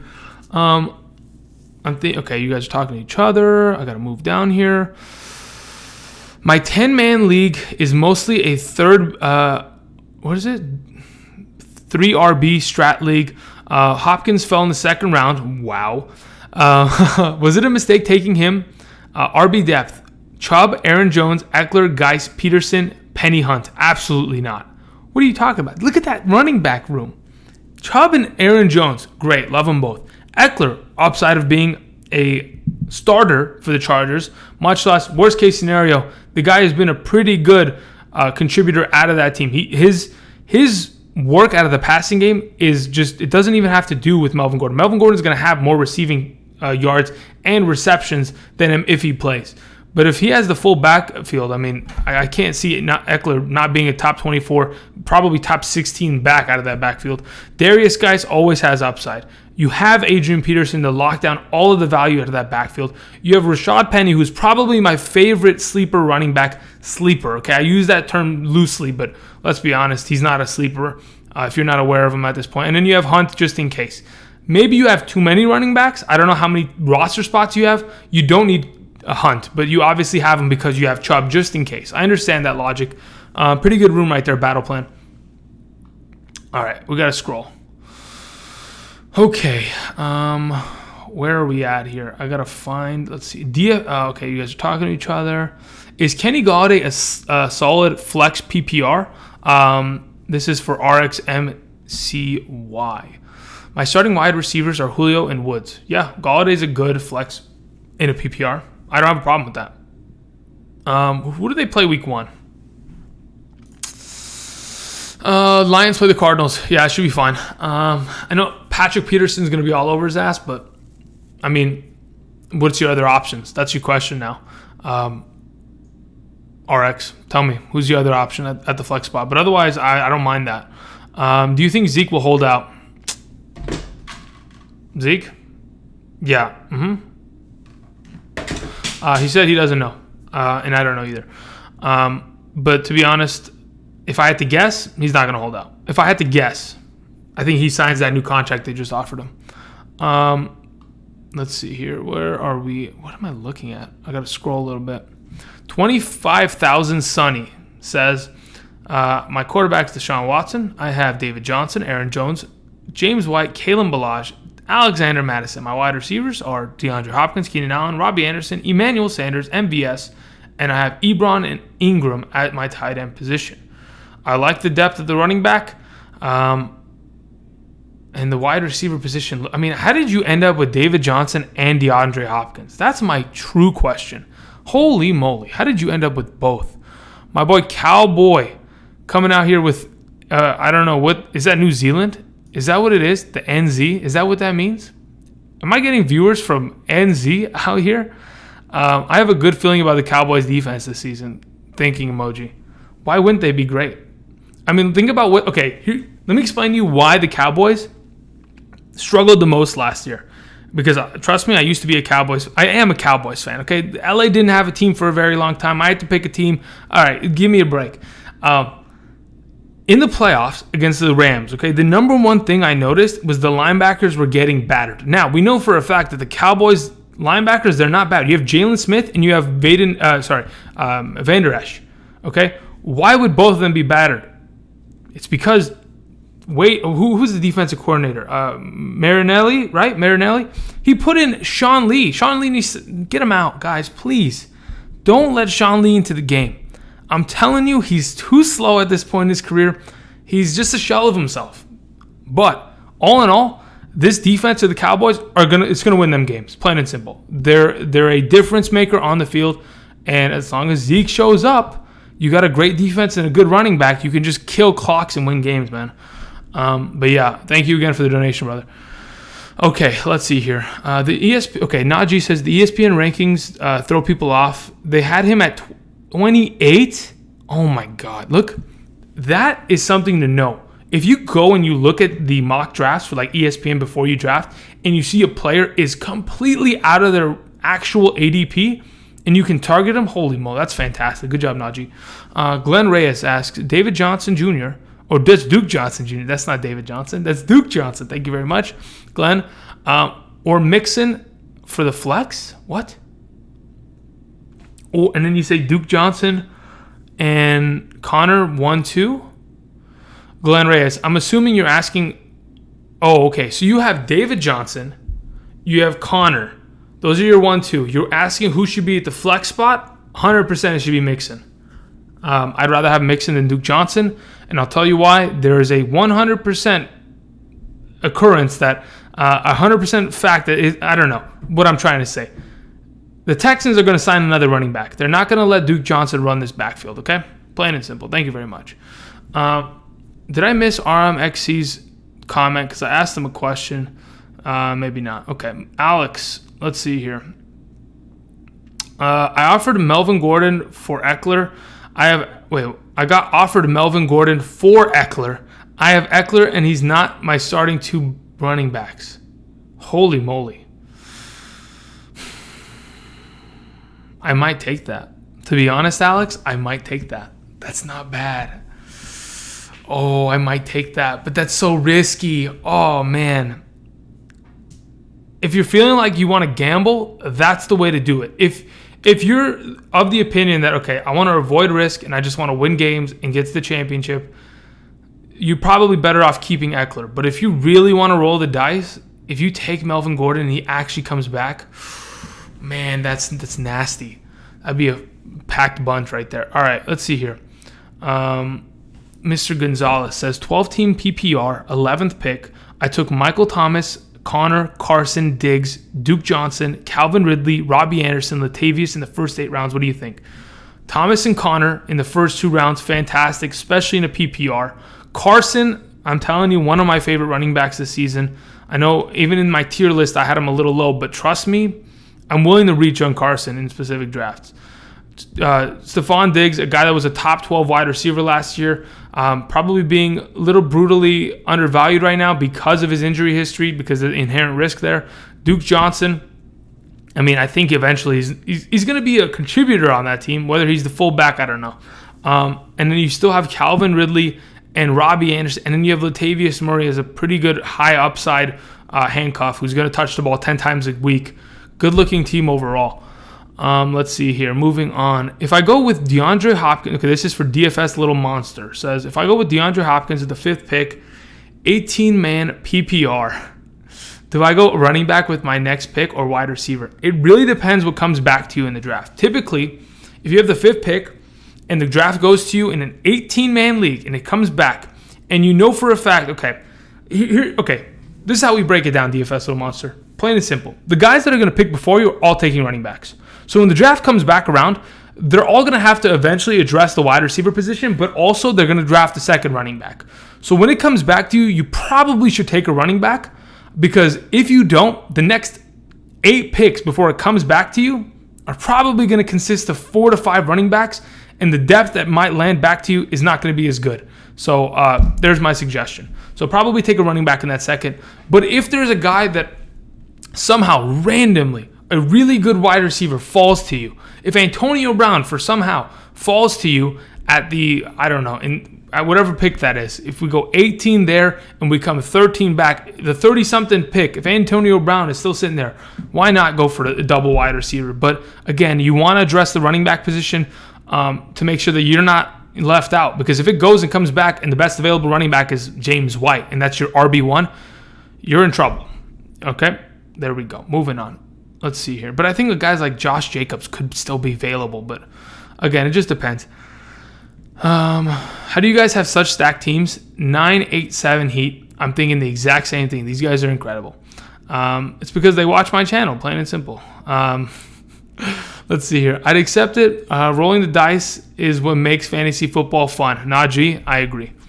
And it's all about having fun. If I pick Connor and Chubb with my 9th and 11th pick, what are some of the wide receivers I can grab in the 3rd or 4th? To be honest, Matt R., go to fantasypros.com, go to the draft simulator, and start testing it out. Because to be honest, I'll do it right now. You know what? Andrew's feeling pretty good. I've just picked your comment out randomly, and we're going to follow it through. So what pick were you saying again? You said you have the 9th and 11th. I don't think you're getting Connor or Chubb. You're going to get one or the other.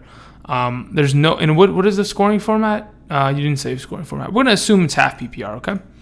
That's what we'll assume at this moment. Okay, here we go. Let's go ahead and click, and let's do something like this, shall we? All right. Hey, everybody. We're here at fantasypros.com, and our guy has a question. So let's go ahead and let's answer it for him, shall we? 11th pick.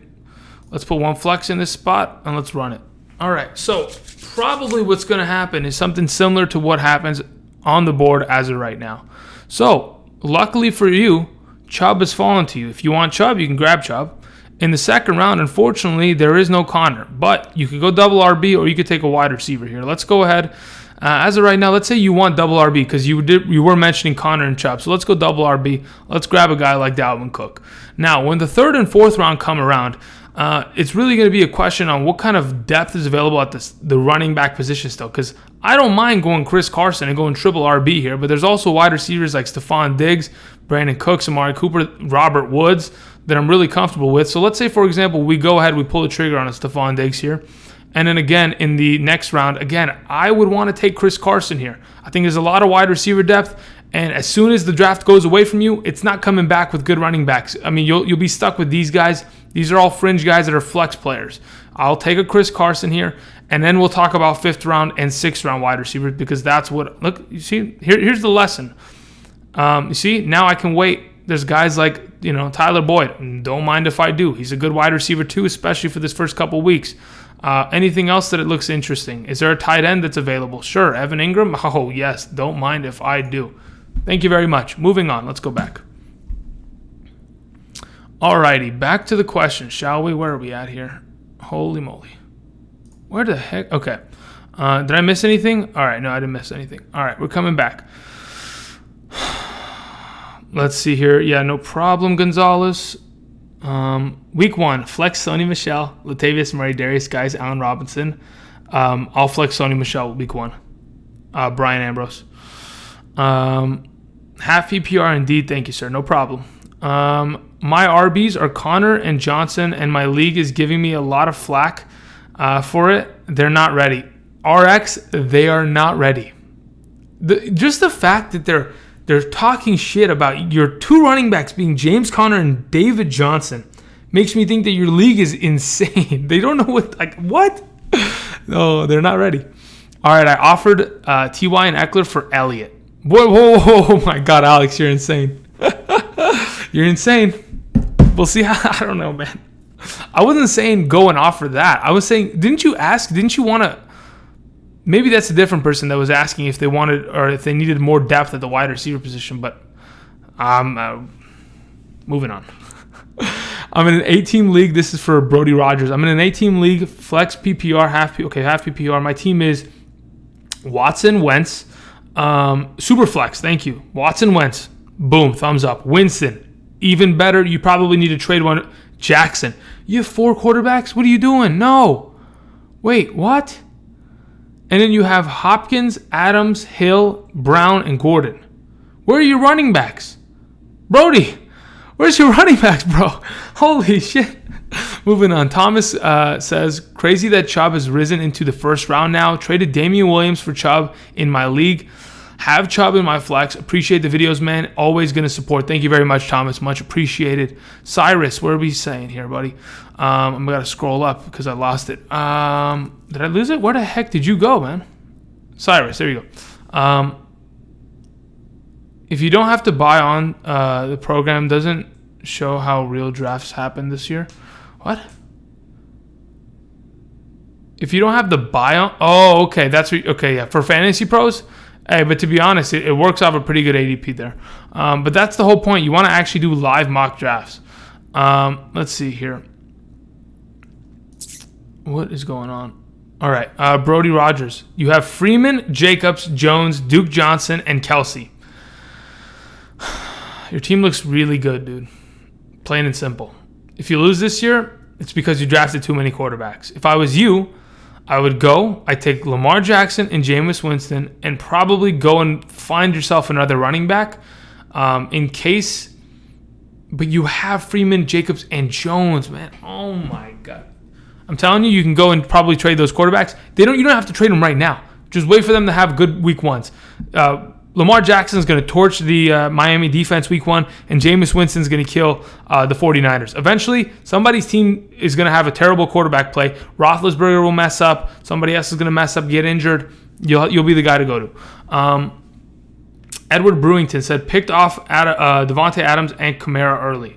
Oh, you're talking about Okay, I did an auction draft, $200.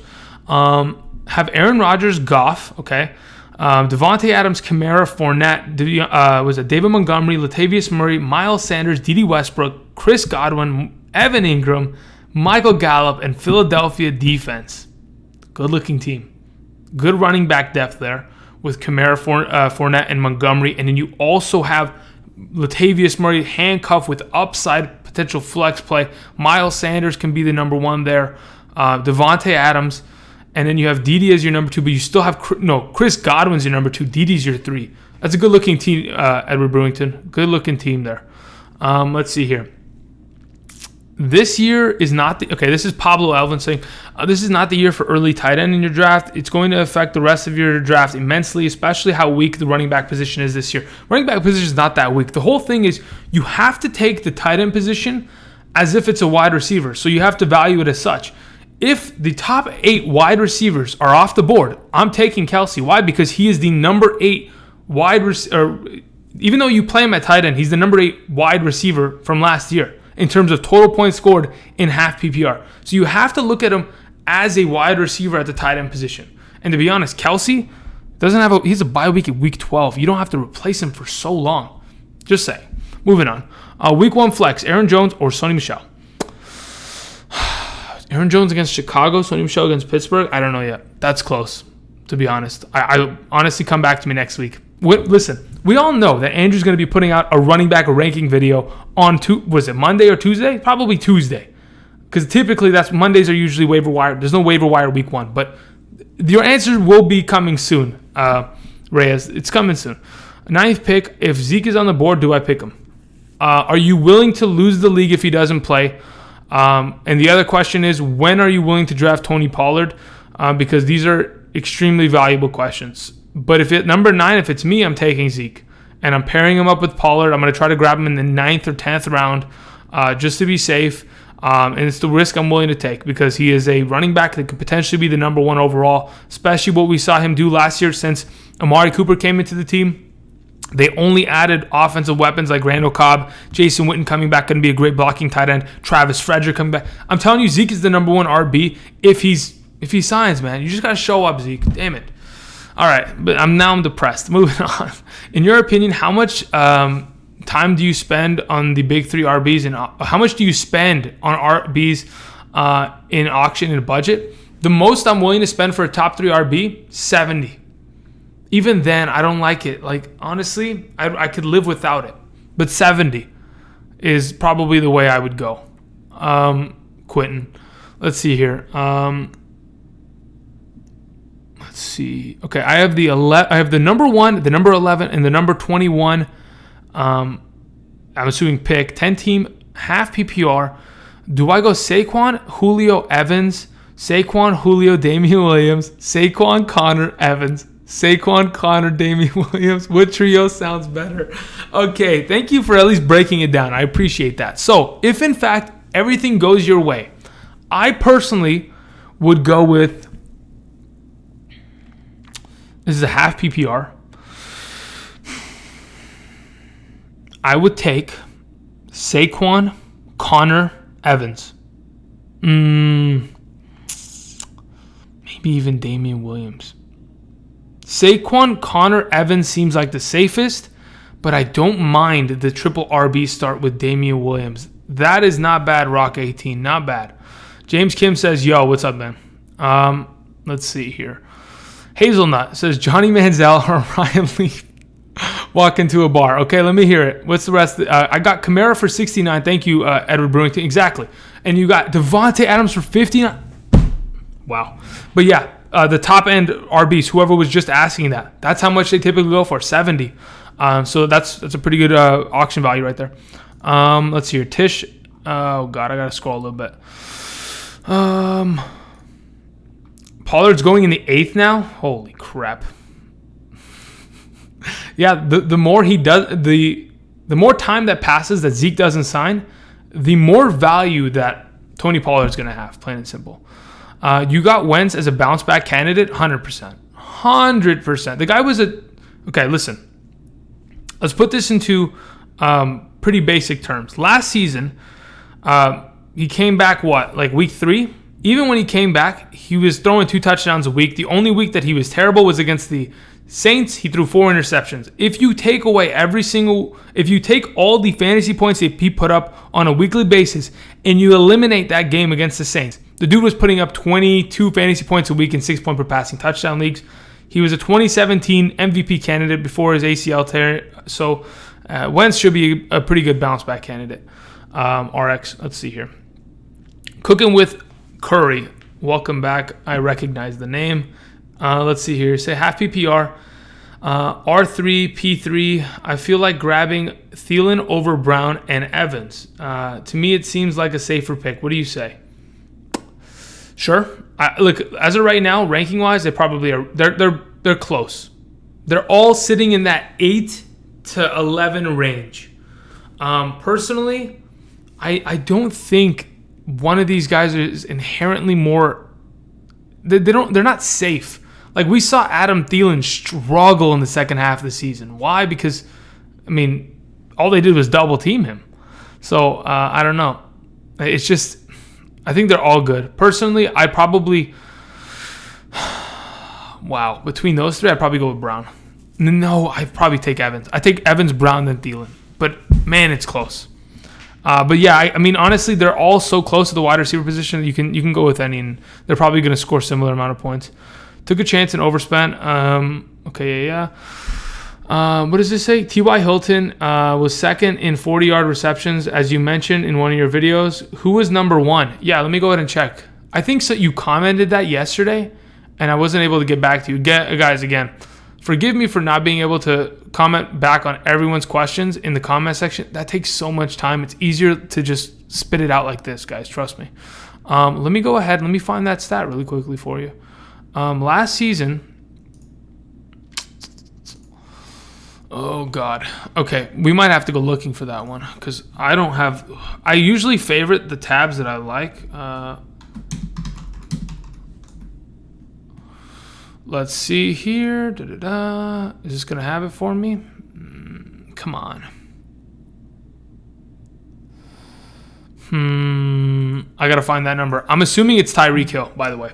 Like, if you asked me and I didn't look it up, I'm assuming it's Tyreek Hill that had the most 40-yard receptions. But honestly, I got to find the link, and I will. I'll get you that answer.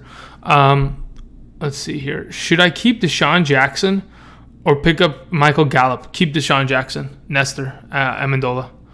Keep Deshaun Jackson. Battle Plan says, too many RBs was my fear. Wide receiver depth. Hopkins, Allen, Watkins, Chark. Chark should be cut. Lost out on wide receiver depth, but targeting Hunter Henry... when people made the wide receiver run, QB start Goff or Jackson. In a 4, you know what? I'd probably go with Goff. In a 4-point per passing touchdown format, I like Lamar Jackson a lot. Probably more than just about anybody. But I'd probably still go with Goff because he's safe. But to be honest, against Miami in week 1, down in Miami, could end up being a pretty good matchup there. Andrew, do you like Garoppolo against Tampa Bay defense? If you combo with Kittle, do you think that's okay? I think it's okay. Look here, Tampa Bay's defense sucks. We all know it. They're god-awful. The only improvements they've made, they got a couple draft picks. They brought in Ndamukong Suh, but they lost Gerald McCoy, so it's as if they just downgraded at the defensive tackle position. No more Jason Pierre-Paul. They lost to Levante David. That was a great linebacker for them for many years. Overall, it's a bad defense. They're going to have to outscore teams in order to win. Playing Garoppolo and Kittle combo against them in week 1, I'm not against it, but I think you don't need to stack. In a DFS, maybe, but to be honest, I think you can find a better quarterback than that. Also, you have Le'Veon Bell, Christian MCM or C McC. Which one are you? What's MCM? Oh, that's McCaffrey. Never mind. I usually call McCaffrey CMC because Christian McCaffrey. Okay. And Dalvin Cook at the flex. That's a great running back room right there, Fernando. Tish says, Darwin Thompson, Emmanuel Sanders, Josh Gordon, Sterling, Allison, Justin Jackson. Who do you drop for Pollard?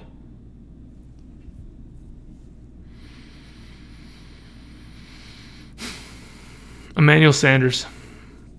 Yeah. I'll drop Emmanuel Sanders. Even though I'm a Emmanuel Sanders lover and I think he's fantastic, he's old. The Achilles injury he's coming off of. I know he looked good, but man, it's tough. That is a tough question. I would even consider Justin Jackson, but I mean, you want to have Justin Jackson just in case, Melvin Gordon doesn't come back, because Justin Jackson could be of value. Maybe, man, that's tough, Tish. But to be honest, off the top of my head, I'd probably drop Sanders because it looks like you still have Sterling Shepard and Josh Gordon and Allison at wide receiver depth. So I'd probably drop one of those wide receivers. To be honest, probably, man, look, here's the question. Do you trust Emmanuel Sanders with Joe Flacco or Sterling Shepard with Eli? That's the question you have to answer, and you'll find your result. Let's see here. Moving on. Andrew, what's going on, man? Glad to see you back and active in the YouTube world. I've been active on the YouTube world for the last month, and thank you very much. Thank you very, very, very much. All right, man, my throat. Okay, you know what? I think I need an intermission, guys. I'm going to stay. I'll be right back, okay? Probably like 15 seconds. Andrew's got to go get a bottle of water, all right? So let's go ahead. Let me just take a quick break. I'll be back, okay? Here we go.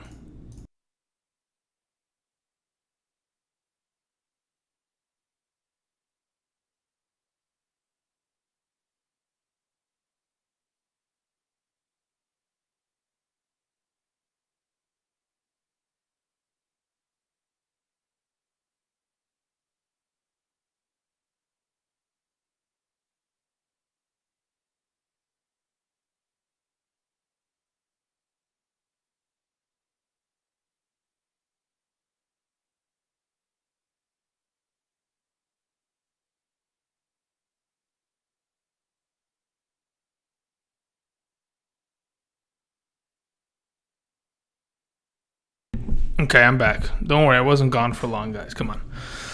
I'm not like taking like a 2-hour intermission, okay? Just had to get a bottle of water. Okay, now we're back. What are we looking at here? Okay, and you're just gonna scroll. All right, here we go. Flacco all day? Yeah, maybe. Are you of European descent? Okay. 987 Heat. Do me a favor. Earlier you're like, how old are you? Now you're like, are you of European descent? Guess. Just guess. I actually want to know what your actual guess is. So just guess, and then I'll let you know. So I'm waiting for your comment. Guess. What nationality do you believe I am? How old do you think I am? Go ahead and make the guess. We'll see. Do you think Melvin Gordon will be back by week 1? Asks Luke. I hope so. Melvin, you going to come back? No. They need to give you more money? Okay. I think they need to give him more money. Otherwise, he's not coming back. But you never know. A deal can be struck literally right now, for all I know. And my sleeper app could have updated me, but, I don't know. Really quickly, I got to check some stuff here. This is my intermission time. What is this? What the hell is going on here?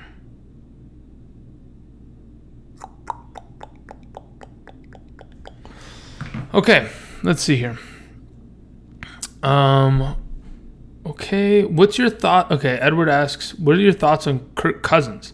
Could he surprise some of us? The guy was the number 11 quarterback 11 or 13. I think he was the number 12 quarterback in 6-point per passing touchdown formats last year. Now, I typically like to play in 6-point. That's why I know that off the top of my head. And I think he threw 30 touchdowns last year. The offensive line's terrible, but when you have Adam Thielen and Stefon Diggs, and then you have Dalvin Cook coming back in a 2 QB league, he's a great play. He's a guy that you don't have to spend a lot on, and he's going to be a pretty good contributor to your roster. But in a 1 quarterback league, I doubt he finds any time playing. But you never know. Last year, he had a couple good games, but just the inconsistencies, the fumbles. Literally, the guy has fumbled 10 times a year for the last 3 years. Nobody else has done that in the NFL. It's pretty insane. Okay, here's 9. Okay, you're saying Polish/Irish? Oh my God. I've never heard that. But you know what? I'll take it, dude. I'll take it. This guy says Cuban 31, a megalo. Gonzalez, you got to be kidding me, right?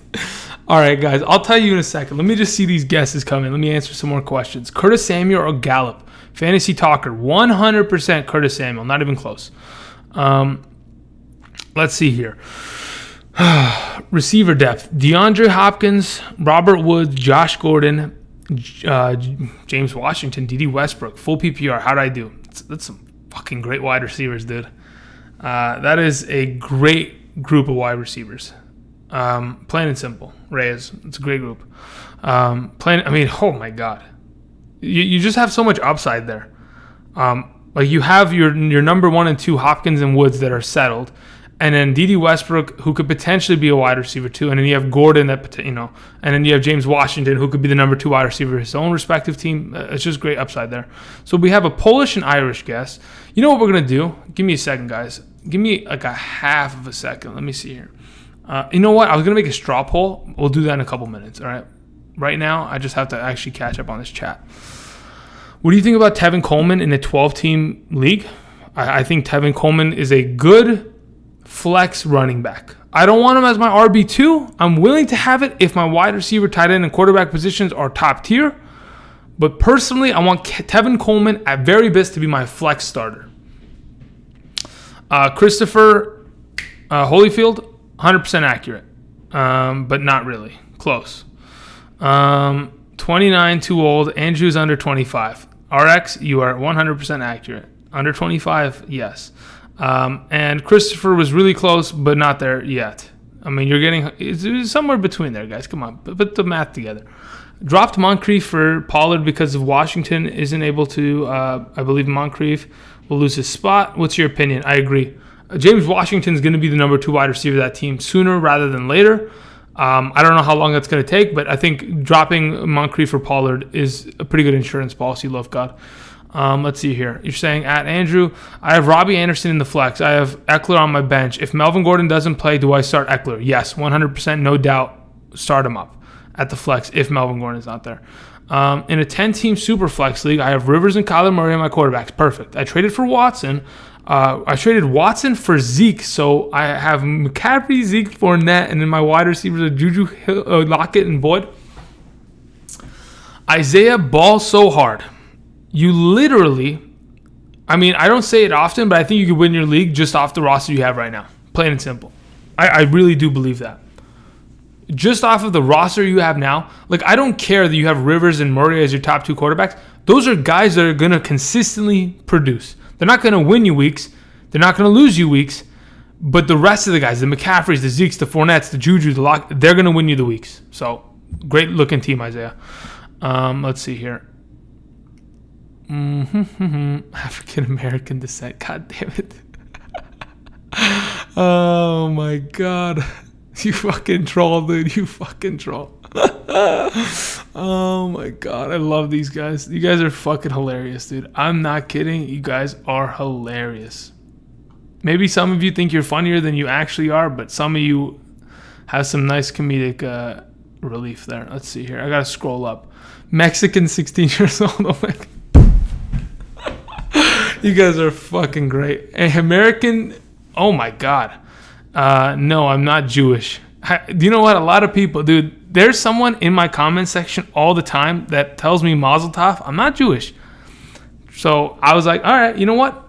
If I am, you know why? Because if I get those like the little mutton chops and then I get that little top hat, I get like the get up, I could probably go for one. I mean, probably people are convinced at this point because the balding, the beard, I get it. Don't worry. Let's see here. I got a couple more questions coming my way. If Drake gets traded to Houston, thank you, James Young. This is what I like to hear. Who do you like better, Drake or Balaj? It's not even close. Kenyan Drake. Okay, here's the issue with Miami right now. Their team is dysfunctional. You have Kenny Stills that's honestly doing the right thing, and then they're like knocking him down. They're trying to trade Kenny Stills right now. Whatever. Everything's a mess over there. On top of it, I heard that they're looking to trade Laramie Tunsil, who's their best offensive lineman. They're looking to trade for, what's his name? Clowney. Kenyan Drake's hurt, so I don't know if he can even pass a physical right now in order to be traded, but it's just a mess. It's literally a mess. So to be honest, if Drake gets traded to Houston, give me the running back for the Houston Texans without a doubt in my mind, because Drake is much more talented than Lamar Miller, and he'll get it done. 10-team PPR or a 10-team Superflex league. Okay, we already went over that one. Never mind. Will Tony Pollard just be as good as Zeke? Not even close, Terry. Teriyaki. No,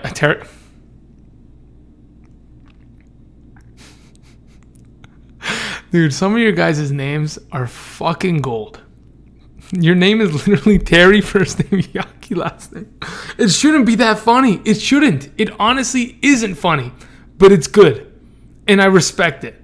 And the answer is no. Tony Pollard won't be as good as Zeke, but he's going to have the opportunity to be the starting running back of that offense. That is fantastic. So, god damn, the teriyaki, you gotta be kidding me. Damian Williams or Mike Evans, says Christopher.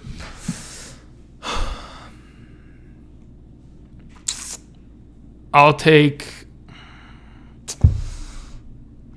to be honest, how many points did Mike Evans put up last year? Mike Evans put up 240. Damian Williams. I'll take Damian Williams, Christopher. So, would you rather... Okay, so I already answered that. We got to scroll. We got to scroll, people. We got to scroll. Rabbi Kirchhoff. Oh, my goodness. Andrew, 100% Amish? Come on. What the fuck is going on here? I'm using a computer live streaming on a toaster with a cardboard box. What is this? Is it hard keeping your beard perfect? Let's be honest. This is not a perfect beard. I mean, look at this thing. This mustache is like it's literally a guitar string thing, you know? But is it hard keeping it perfect? Here's the thing about having a beard, okay? Like, look at my arms, okay? I'm just hairy in general, okay? So keeping a beard is not difficult. Maintaining it, after you have it for a couple of years, you get used to it. But to be honest, the number one issue is shedding. Like, I'm literally a dog. So that's probably the hardest part. But to be honest, like, I'm watching the replay. Like, my mustache is somehow blonde, and right here has got some like red hair, and then I got the brown. It's just it's called luck, not Andrew Luck because he retired. Okay, moving on. You think Irish? Oh my God, Dr. Eggman. Oh my. Damn it, dude. That's fucking clutch. 978, dude. Okay, you know what? Here we go. Really quickly. I have to. Let me see here. Eggman. Oh my God. I know what you're talking about. It's fucking Sonic the Hedgehog, dude. Oh my God. It's perfect. It's so good. Jeff coming in. Yes. Guys, how many likes are on this video? I'm actually curious. I got to open up another tab. How many likes are on this video? Because if we don't have more than 150, Andrew's going to be upset. Why? Because there should be 100. There's 150 people in here right now. Okay. No. Relax. I got to like my own video. Now we're at 70. Guys, do the work. Let's go. Come on. Let's see here. North Pole. Oh my God. Are you Chinese? God damn it, guys. Michelle or White for RB? Is this who I'm starting? I probably would. I'm assuming it's okay. Look, here's the thing. I'd rather have Sony Michel 100% of the time. I know, he's had injury history, sure, but if we're starting week 1, I'd probably take Michel. What's the earliest you take Shady McCoy? 10th round. That's it. Plain and simple. Dontre Flemings. Let's see here. Yeah, you know what? I got to go look. Like, if the like button didn't move and it's still sitting at 70, I'm going to just stop the stream. Like, who are we kidding, right? 98. Okay, that's better. That's better. I like that. Maybe over 100 and we'll keep going. I'm going to start threatening you guys with this. 99. Okay, we're almost there. That's 100. All right, we're staying. Okay, guys. Good job, everybody. Give yourselves a round of applause. Take a bow. Everybody, great job. What is this? I got a new follower on Twitter. Thank you very much. I don't tweet, but, it is what it is. Moving on. I don't like tweeting, guys. It's just... All right. Let's see here. you have Nuke Hopkins, Dalvin Cook, Aaron Jones, Godwin, Montgomery, Josh Gordon, Tevin Coleman, 12-team standard. Mike, that's not a bad-looking team. The only problem is you're playing in a standard league. I don't know. I haven't played in a standard league in a hot minute, so I don't know just how many points DeAndre Hopkins is going to put up. But Dalvin Cook and Aaron Jones as your top 2 running backs. I don't know. It just depends. It's that the real question is because both those guys have to score a lot of points in the red zone. They have to score touchdowns. And if they don't end up doing so, you're going to be in some trouble. I don't know how many points is Nuke, Mr. What's his name? Did you meant to say Duke Johnson? Please tell me it's Nuke Hopkins. Like, put DeAndre, okay, or something like that. D-Hop. How about that? That's easy. Let's see. He put up, DeAndre Hopkins put up 218 points in a standard league, which would have made him the number 7 running back. Okay, he'll be fine. You'll be fine. I honestly thought it was going to be way more of a skill gap between wide receivers and running backs. Doesn't look like that's the case. My boy Teriyaki coming in with a $1.99 donation saying, please don't stop. Love ya. I'm from China. Wow. Are you kidding me? No. You're from China or you're actually in China right now sending these donations? Because if you are, thank you very much. Much appreciated, brother. And that's incredible. I have a couple people that I know for a fact from Germany. I know there's some UK out there, New Zealand, Australia. Now you're saying China. All around the world. Andrew is finding his home and finding his videos played in all these different homes. Is fantastic. Andrew, you love it. What is this? You have any love for James Washington? Sure, why not? He's going to be the number 2 wide receiver of that team eventually. Right now, he technically isn't, but should be fine in the future. Just depends if Mike Tomlin wants to give him some time. Honestly, it's not even Mike Tomlin. It's Ben Roethlisberger. Ben Roethlisberger, even last season, didn't want James Washington in the lineup because he was inconsistent, so they just had to sit him down. Do you have to pay to get an answer? Absolutely not. You just ask a question, Mike, you'll get an answer. But if you want all of your questions answered for the entirety of the 2019 fantasy football season, go over to my Patreon. And the link is probably somewhere in a different video's description. My dumbass didn't put it in this description. So we're going to go ahead and we're going to change that. So, wow. That is not smart, Andrew.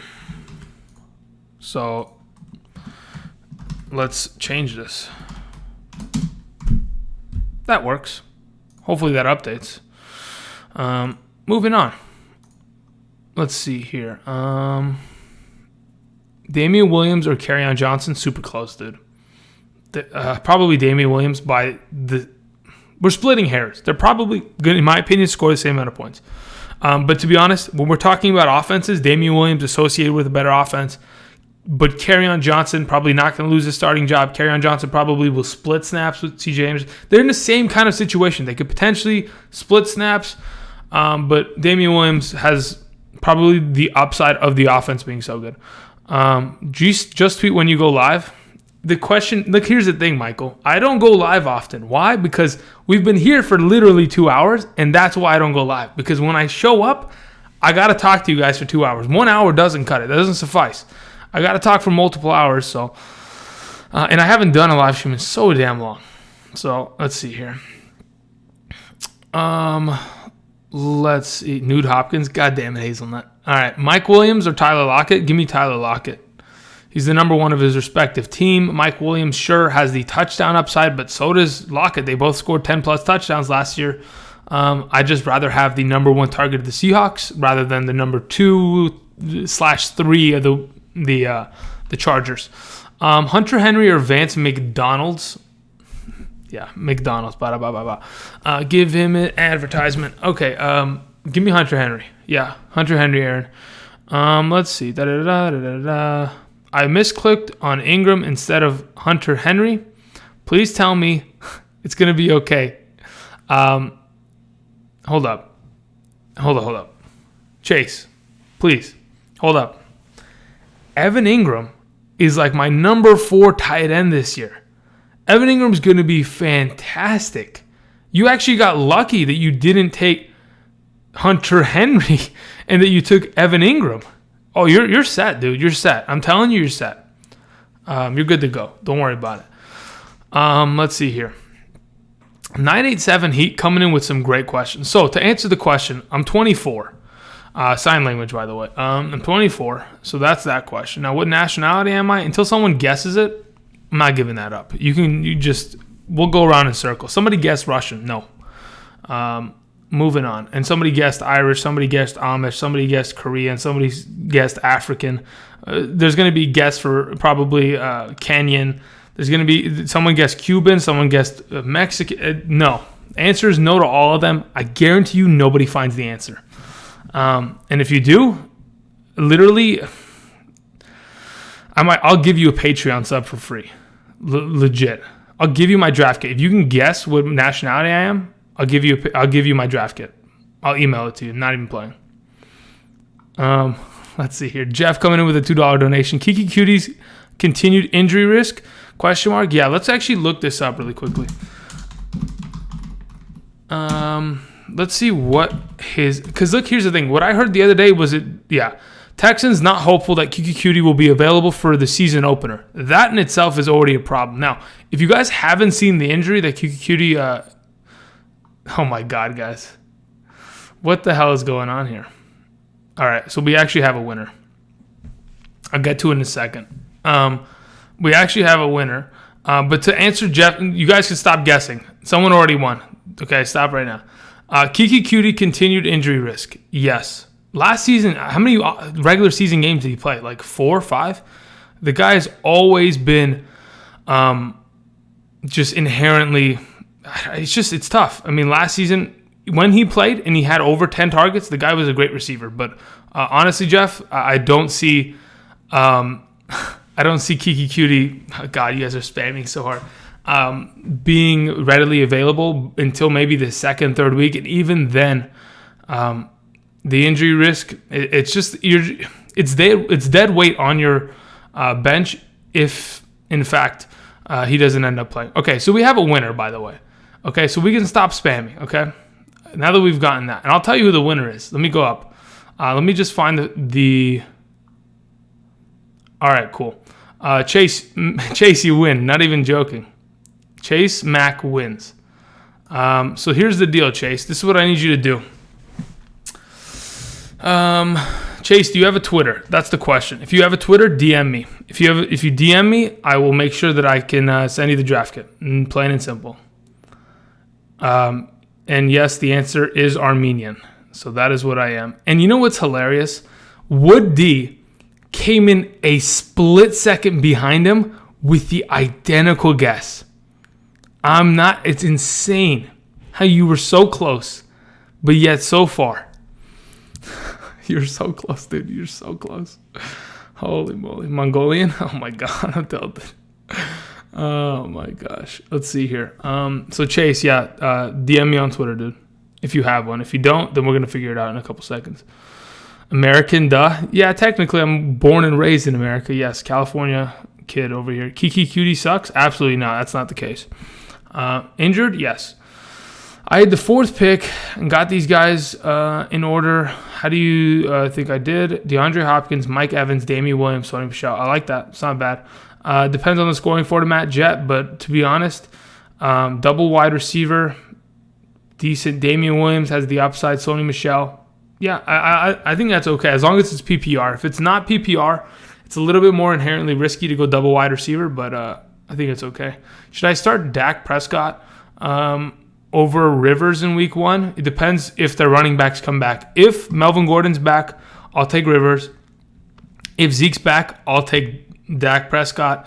If both of them are back, Dak against the New York Giants or Rivers against, I think they're both going to be identical, so I'd probably just go with Rivers. Just plain consistency, because, yeah, I'd probably go with Rivers there. Let's see here. Chase Mac, where are you at in this chat, dude? I know you're somewhere in here, buddy. There you are. I've already drafted Oh my goodness, Christopher, you crazy son of a gun. Christopher, what are you doing? This is my question. You're crazy. Okay, first of all, thank you for the $20 donation. Much appreciated. Love you very much. You're crazy, but I love you. And that's why I love you, because you're crazy. All right. Najee with another $2 donation. Much appreciated, brother. You're asking Eckler and Ingram for Kittle, ? No, I'd rather have Eckler and Ingram as of right now over Kittle. At this moment in time, with the question marks that surround the Chargers' backfield, I will take Eckler and Ingram over Kittle, without a doubt in my mind. Now, to go back to Christopher Holyfield, you're insane. You don't even have a question. You just donated. Just to donate, you crazy son of a gun. I love it, dude. I cannot. You guys are crazy. I love it. Chase, I've already drafted in both my money leagues. Thanks for a bunch. Okay. So basically you don't want it, is what you're saying, Mac. Okay, so we're going back up to this list. And where's my man? Where is he? Wood D. You are the next winner. So Wood D, whoever you are, DM me on Twitter. But the question is, how am I going to validate that you are who you say you are? That's the question. Because Chase Mack is easier to validate because his Twitter is Chase Mack. You feel me? So Wood D, you're the winner. Find me on Twitter, DM me, and we'll figure it out. Otherwise, I don't know how we're going to go about doing that. Because I want you to send me your email, but I got to maybe I can find your email. Give me a minute. Guys. I got to go looking. Maybe not. DM me on Twitter. That's probably the only way. Make a Twitter account. Make sure you screenshot that that's your actual name. Then we'll settle it from there. I swear to God. It's tough. Good stuff tonight. Thanks, guys. Thank you, Chris, for showing up. Thank you for the $20 donation. Much appreciated, brother. Let's see here. Peyton Archer asks, had the 12th pick and took David Johnson and Le'Veon Bell. Damn it. How are you guys playing in leagues where David Johnson and Le'Veon Bell are sitting at 112 and 201? God dang it. That is so good. Holy crap. William Swick asks, I'm rolling with Ingram as a sleeper this year. Your thoughts? He's better than a sleeper.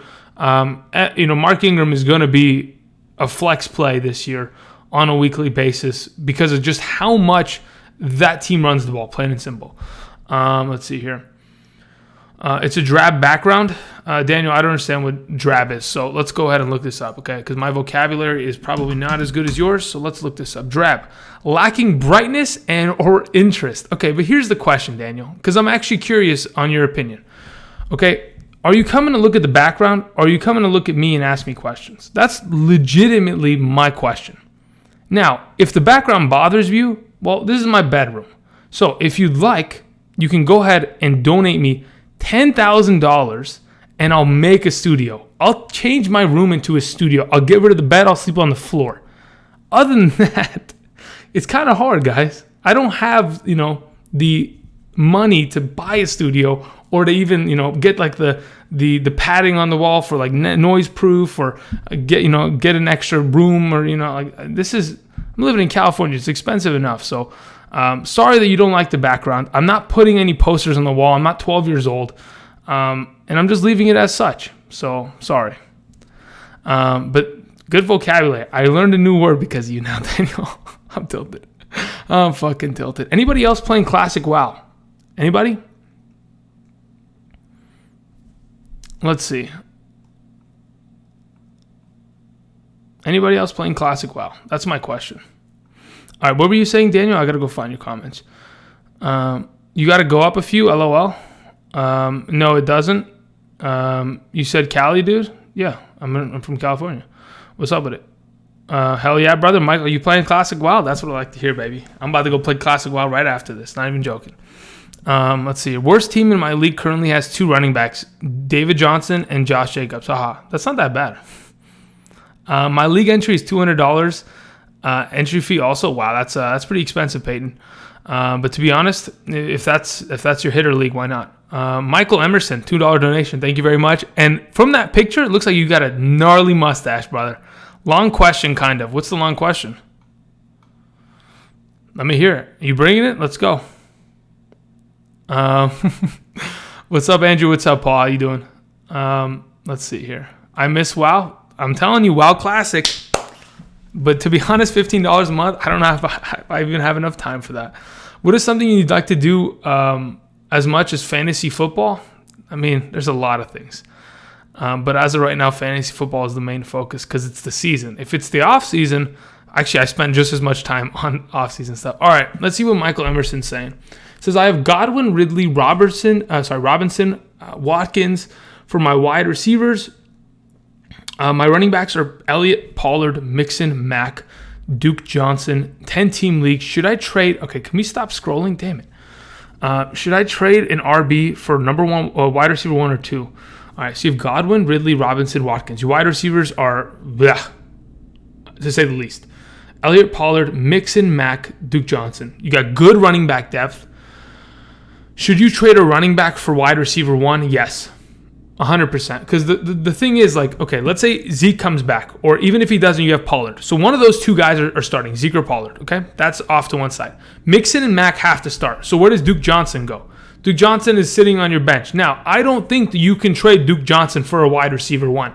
But if you pair him up with one of those wide receivers, maybe you trade Duke Johnson with Allen Robinson for maybe a wide receiver 2, or with a better wide receiver 2 with upside.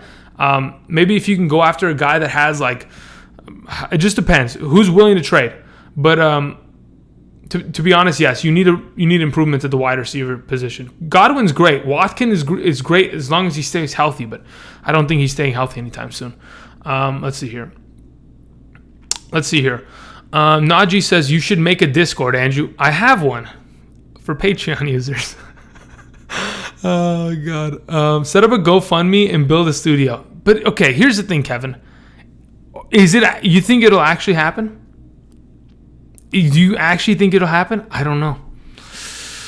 You think it's possible? That's a good idea, Kevin. It's a good idea. I'll be honest. So I'll look into it. Not a bad idea. Lindsay or Coleman says Olivia, I don't know, Fitzgerald. Okay. Fitzgerald. Lindsay or Coleman? Are we talking about week 1 or are we just talking in general? I'm going to assume we're talking about week 1 because that's typically what people are asking right now. I got to go look at the NFL matchups really quickly.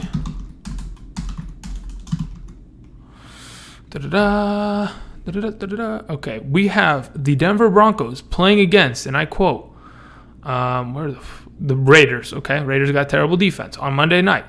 Or we have Tevin Coleman against Buccaneers. There's two good matchups. Those are juicy matchups, to be honest. Those are actually pretty juicy matchups. All in all, I'd probably say, Tevin Coleman right now, or, gosh, man, look, come back to me in a week. That's literally going to be my answer. But to be honest, I probably take Tevin Coleman. Slight bit, but I'll take Tevin Coleman. I think he has a better knack of finding the end zone. I know Philip Lindsay is a monster, but Royce Freeman scares the crap out of me, to be honest. Does Julio have a chance for 10 touchdowns? No. RX, there's no way. Duke Johnson, David Montgomery at the flex, 10-man, 1 PPR, or 1 point per passing reception, excuse me. Who should I start? I don't think Duke Johnson's going to be the lone back there. So it's probably going to be Montgomery. I think in the next week, they're going to sign another running back. So come back to me in a week and we'll figure it out. Who the F is looking, what is it? At the background? Much Nestor. Amendola. That's what I'm thinking, dude. Who is looking at the background? Look, but here's the thing. I'm not, you see here? Back here? Listen, this TV hasn't been plugged in since 2018. I don't watch TV, guys. I look at fantasy football shit. Okay, so besides that thing, which is my internet that saves me on a daily basis, this room is it's bleak. I understand. I get it. But I try to absorb as much as the camera room as I possibly can. Okay? All right, moving on. What is this question? Peter the Greek Goon says, trade Duke. He's okay, yeah. Okay, let's see here. Let me go to Twitter. Let me see if somebody sent me a DM. I'm still streaming. Yes, Proud. I am still streaming. Listen, guys, I mean, if we go 3 hours, we go 3 hours, man. It happens. Someone sent me a DM yet? No one sent me a DM yet. I'm waiting for it. Let's see here. Okay, Andrew's going to scroll a little bit because it's taking a while. Would you rather have Kamara over Barkley as the first pick? Just depends. Probably not. I think because of Latavius Murray, it scares the crap out of me. I like the upside of having Saquon Barkley as a guy that's going to absorb all of that backfield, especially with the improvements to the offensive line. I don't know if you guys have watched any preseason. I know a lot of you avoid it, but I spend a good amount of time watching preseason. I know it's not a great indicator, but the starting offensive line of the Giants batter teams, they are going to help Saquon so much now that they brought in Kevin Zeitler. And, Will Hernandez, I think that's his name, the left guard, in his second year with the offense. And then you still have the all-pro left tackle. God, if I remember his name, from the Patriots. I don't remember his name.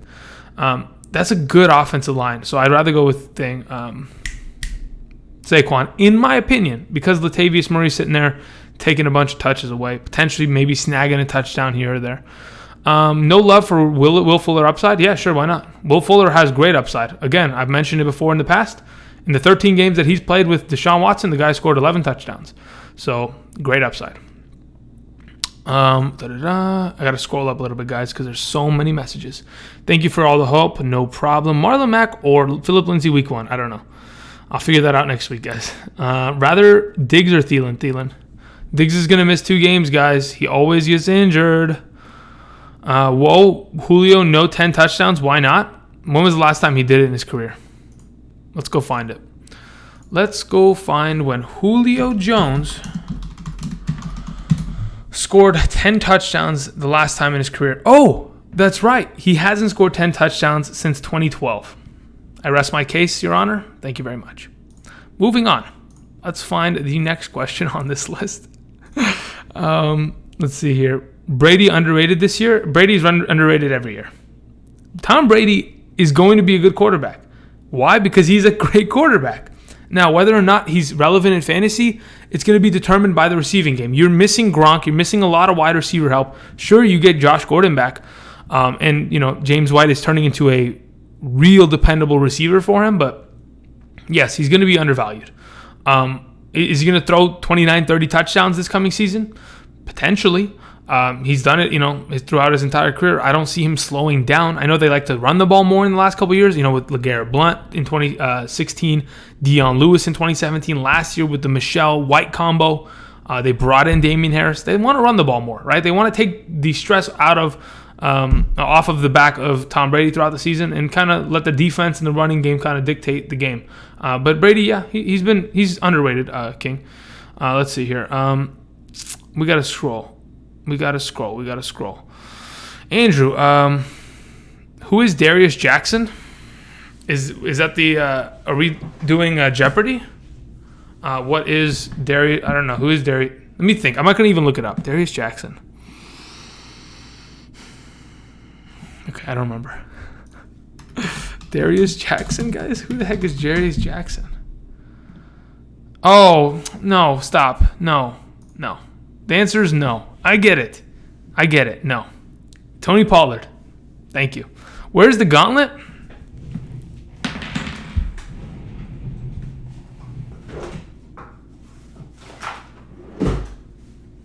Technically, it's right here. Looks good, right? I thought so. Okay, let's move it down. All right. Listen, guys, if you want the gauntlet to come out, it's not a problem. You just have to ask. That's all it is. Let's see here. What are we looking for? Thoughts on Boyd? Should be good. Better with AJ Green, young melon. So hopefully AJ Green could come back healthy.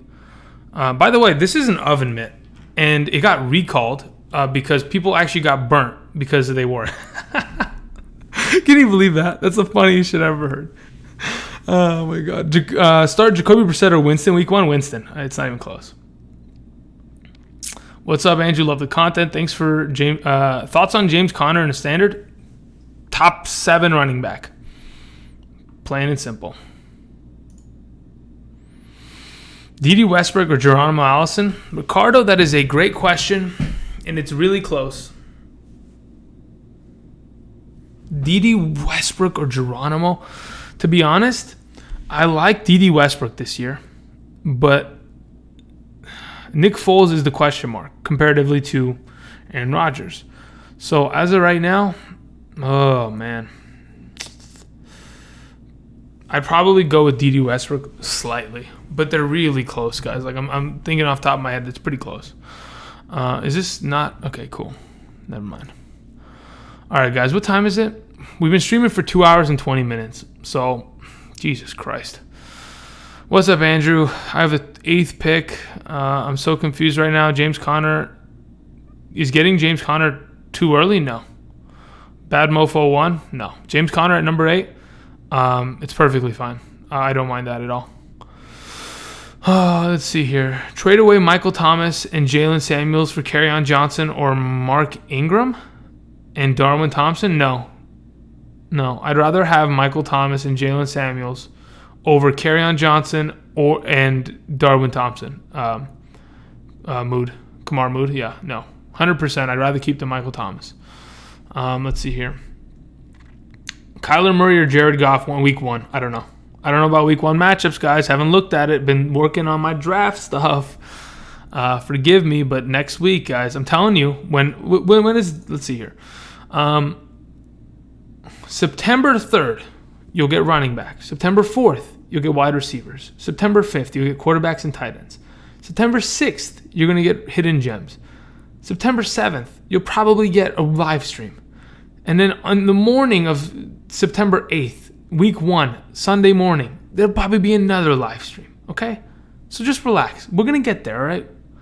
Nobody needs to have their set lineups right now, okay? Go 3 hours? I don't even know if I'll go for another 3 minutes, guys. Come on, leave me alone.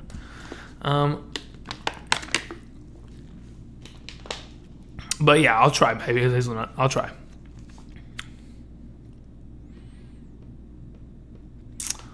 Devontae Adams is going to take me all the way, says William. Yeah, probably. Daniel Kevorkian asks, hey, Andrew, are you Damian Williams? Are you on the Damian Williams train yet? Excuse me. I've been on the train since May. I've been on the train since last December. Damn it, guys. What are you talking about? I've been on this train for a while now. I'm the conductor of this motherfucking train. What are we talking about? Come on. I'm leading this thing. Let's go. If you haven't seen my video, that again, I'm going to go back to. If you haven't seen my video, Trust or Bust Damian Williams. Dude, I love Damian Williams. He should be great. He's associated with one of the best offenses. Andrew, are you a Packers fan? No, I live in California. Therefore, I am by default a Rams and a Chargers fan. Thumbs up. But hey, I love here's the thing. The whole being a fan, I'm a fan of players. I love fantasy football. Therefore, I love individual players. Now, what individual players? All of them, because they're all relevant to me, because they all contribute in my life in some way. So, to be honest, I'm a fan of all players. Let's see here. John Deaton says, trade offered to me 210 and 410 for my 112 in a 14-team league. No, absolutely not. Not even close. Are you Amish? What is his questions? Come on. Yeah, there you go, 987 Heat. Let him know. The Armenian is still strong on me over here. Let's see here. Aaron asks, Fax has been on the train. Andrew's the GOAT. That's what I like to see, baby. You know what? While we're at it, speaking of the train and the hype that's moving around, if I look at my live stream and Andrew's not had... Okay, we have 115 likes. How many people are in this live stream right now? 137. There's got to be a couple of you that haven't liked this video yet. There's a couple of you that click dislike. That's perfectly fine. You know, you got to get your anger out somewhere. That's perfectly fine. It happens. But, you know, a couple more likes wouldn't hurt you guys. And it definitely would help me. So I appreciate that. Thank you. Number 1 running back? What do you mean? It's plain and simple. I've talked about it all day. He plays for the New York Giants. Moving on. What the hell is this? I got to scroll up a little bit. Sorry, guys. The updates. Okay. Name a hit or miss you had from 2018. Gosh, name a hit or miss you had. You know what? I'd say you go find it, because to be honest, I had listen, last year I made like 100 plus videos, right? I don't remember half of them. If you go watch some of my old videos, Andrew's not even like, I'm not even there. Like my brain is fried some of those weeks. I'm just going through the motion of some of those weeks. So there are some times that I blatantly missed. I'm not afraid of those misses either. There's a couple weeks there where I was on the Corey Davis train. Okay, I'll be the first one to admit it. But Corey Davis didn't do me well. Let's see here. Why does the sports media hate the Raiders? I don't think that nobody hates the Raiders. Who the hell hates the Raiders? They're an NFL team in the National Football League. It's not a problem. I don't know. I don't know why the media hates them or if they even do. But I have no problem with the Raiders. Let's see here. Let's go Chargers. I agree. Moving up. Let's see here. Darwin Thompson is going to win the job. Perhaps he could. Just depends. Only time will tell. Todd Gurley is a round 2 steal. 100%. Not even close, bad mofo. He is absolutely a round 2 steal. I love porn in fantasy football. Interesting. Good combination there. Moving on. Number 1 running back. We already went over that. What part of California? I don't know. You can guess. It's Los Angeles. How about that? Plain and simple. David Kevorkian. I know. That's why I ask. I have the number 13 pick. Should I select it instead? Okay, hold up. You have the number 13 pick and you have the number 12 pick? That's what I'm trying to get, Daniel. Instead, look, that sentence, I should select it instead of Connor. Yeah, you should. I'm dyslexic, sorry.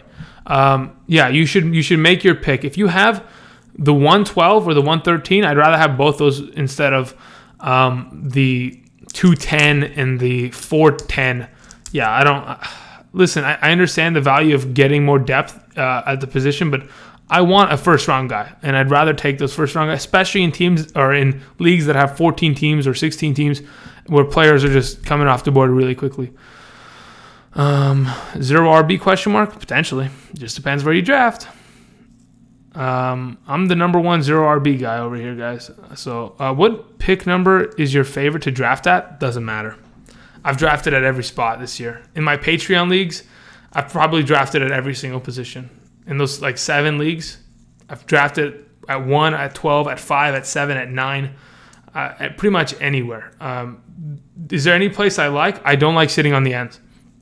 I don't like 1 and I don't like 12.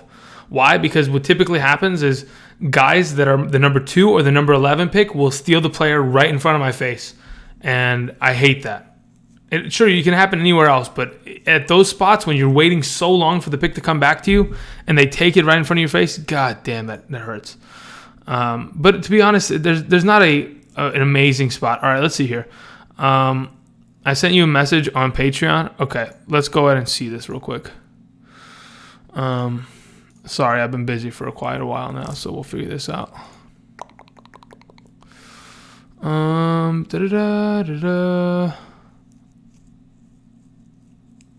All right, you have a question. So here's the question. I had a question, didn't get through. What is a top 10 running back bust not named Le'Veon Bell in your opinion? A top 10 running back bust that's not named Le'Veon Bell? Okay. But look, here's the question. What are the top 10 running backs? There's another question. But to be honest, Dalvin Cook, but he's not even in my top 10. He's like my 11. But Dalvin Cook, some people think he's a top 10 after that 70-yard run. I can see it. So Dalvin Cook could be a bust, injuries. But, okay, let's say, for example, okay, if we completely, Deshaun B, if we completely avoid injuries and we just say who is just going to be bad because they're bad, in the top 10,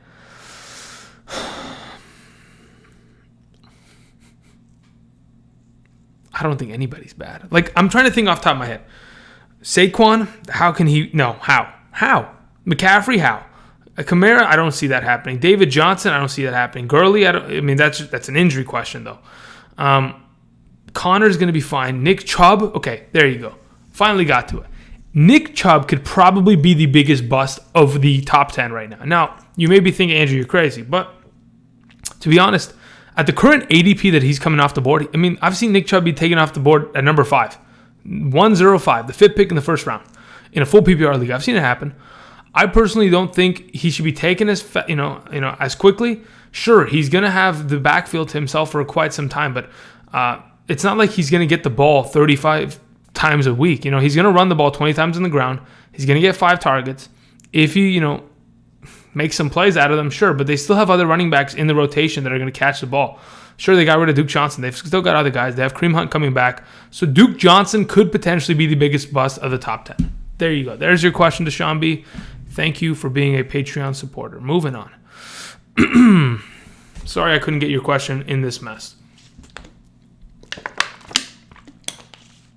Yeah, but Zeke because of holdout, I'm not even counting that. Melvin Gordon because of holdout, I'm not even counting that. I'm talking about right now. Ronald Jones, can he be can't be trusted? Question mark. No, don't trust him. I don't trust him. Not anymore. 85-yard run. Cook, I don't know.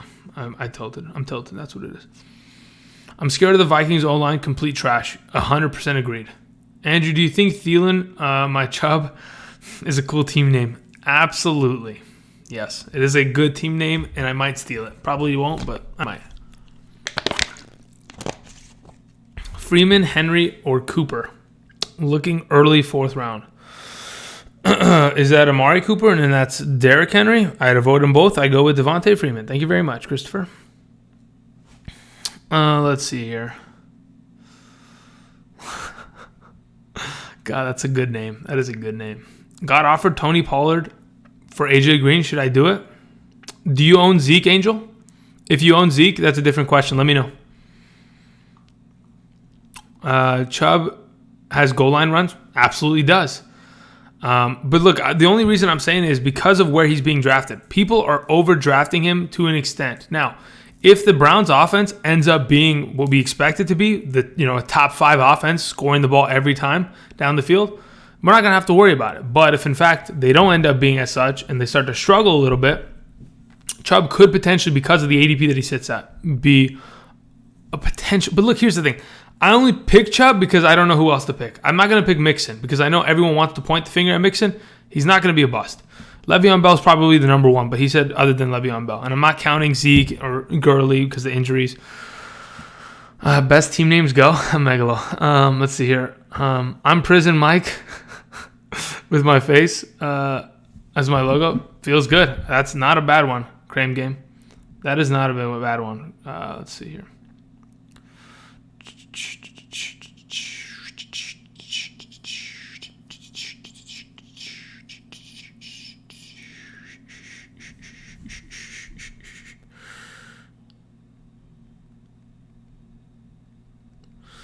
Give me a second, guys. Let me just DM this guy.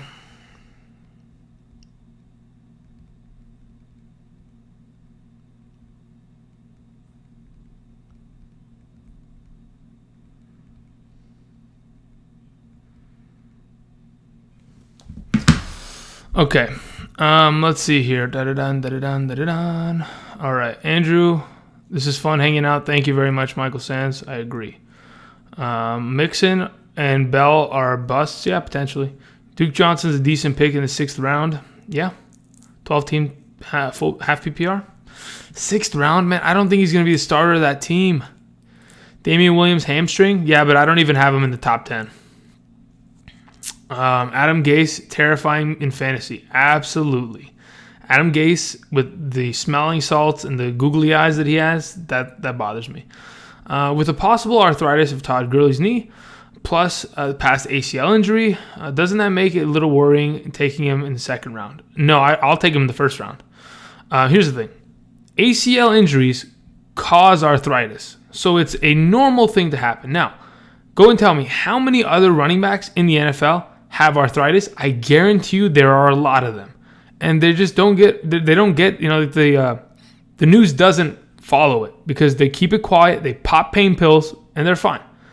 Plain and simple. There's a lot of guys with knee problems, they just don't talk about it. Todd Gurley just, because of the fact he was in the Super Bowl and that was the story of that time, It's just more popular. But as of right now, I'm not worried about it. Here's the thing.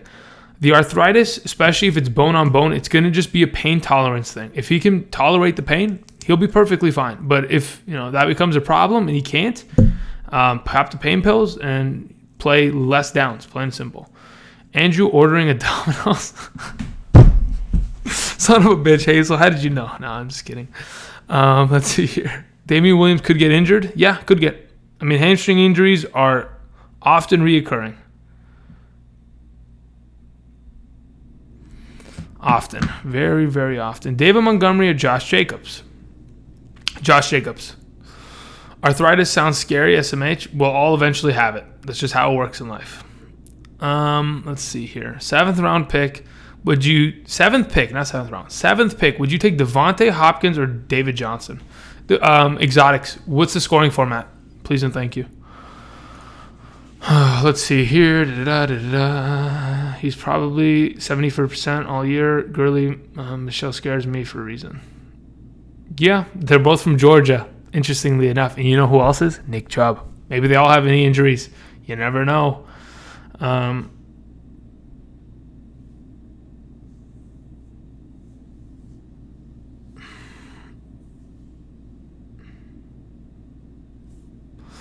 Okay, what are we looking at? Plain and simple, damn it. I'm tilted. All right, let's see here. Just sold me on Gurley in the second, thanks.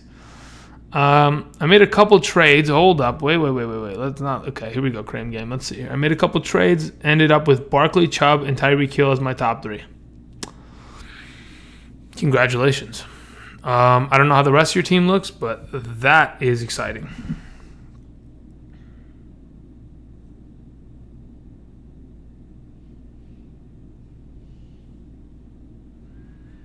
That is extremely exciting. I have Freeman, Coleman, David Johnson, James Conner in a 14-man... How? No. How? In a 14-man league, my receivers are Jarvis, Humphries, Samuel, Tyrell Williams. Okay, now it makes more sense. Should I trade a running back for a wide receiver and who? I don't know who, but yes, you should trade a running back for a wide receiver. Just start shopping. Go and find a wide receiver you like. And one that you're willing to give up a running back for. If you were going to give up a running back, I'd probably try to give up Freeman and keep David Johnson and Connor. But you never know. It just depends on what other people are willing to give up. Here we go with DJ, 622 with a $1.99 donation. Thank you very much, brother. Or sister, I don't know. Drafted Hopkins, Adams, Jacobs, Freeman, and Murray in a standard. Hopkins, Adams, back-to-back in a standard. I don't mind that. Now that I've looked at the standard scoring formats, perfectly fine. Jacobs, good, because he's going to have full reign in the backfield. Freeman, good. Latavius Murray in the, the 5th round? Isn't that a little early? Maybe it's not. It just depends. I don't know how many teams are in your league, but overall, good-looking team. It depends. It depends on the scoring format, stuff like that. Let's see here. Let's scroll up a little bit. I missed a couple questions.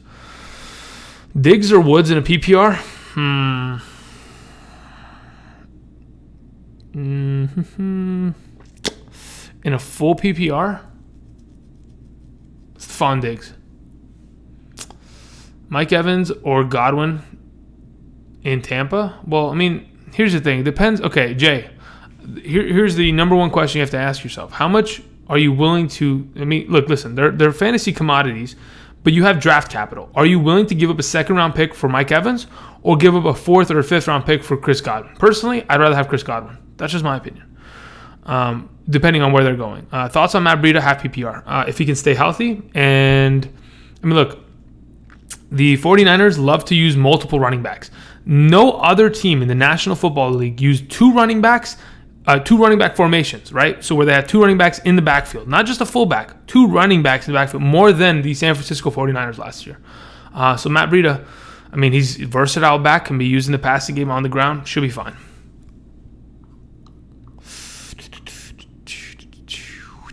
Let's see here. I would at least handcuff Gurley with Brown if I had to draft him, yeah. Or Henderson or Kelly. You see, there's too many handcuffs in that backfield. So that in itself, that's already a problem. No problem. Let's see here. My team name. Oh my God. My dick is in your butt kiss. Holy moly. That's not bad. Not bad, Alpha. Let's see here. Opinions on Carry-On with the lack of production in the preseason. Preseason means nothing, Thomas.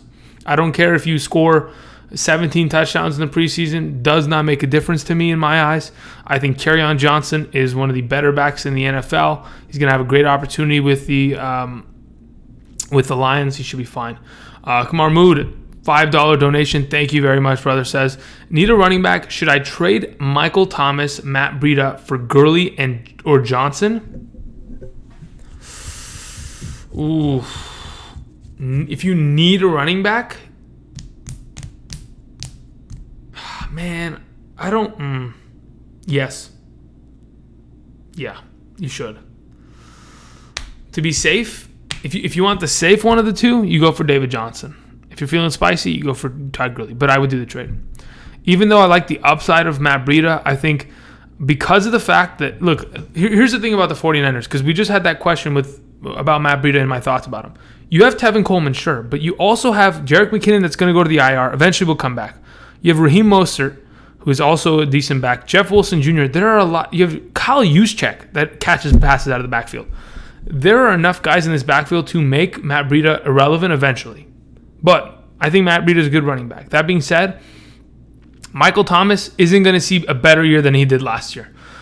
The Saints continue to throw the ball less. Drew Brees, comparatively from 2016 to 2018, has thrown the ball 140 less times. Yes, that has not decreased his production in terms of touchdowns, but it has decreased the opportunity for the receivers on the team.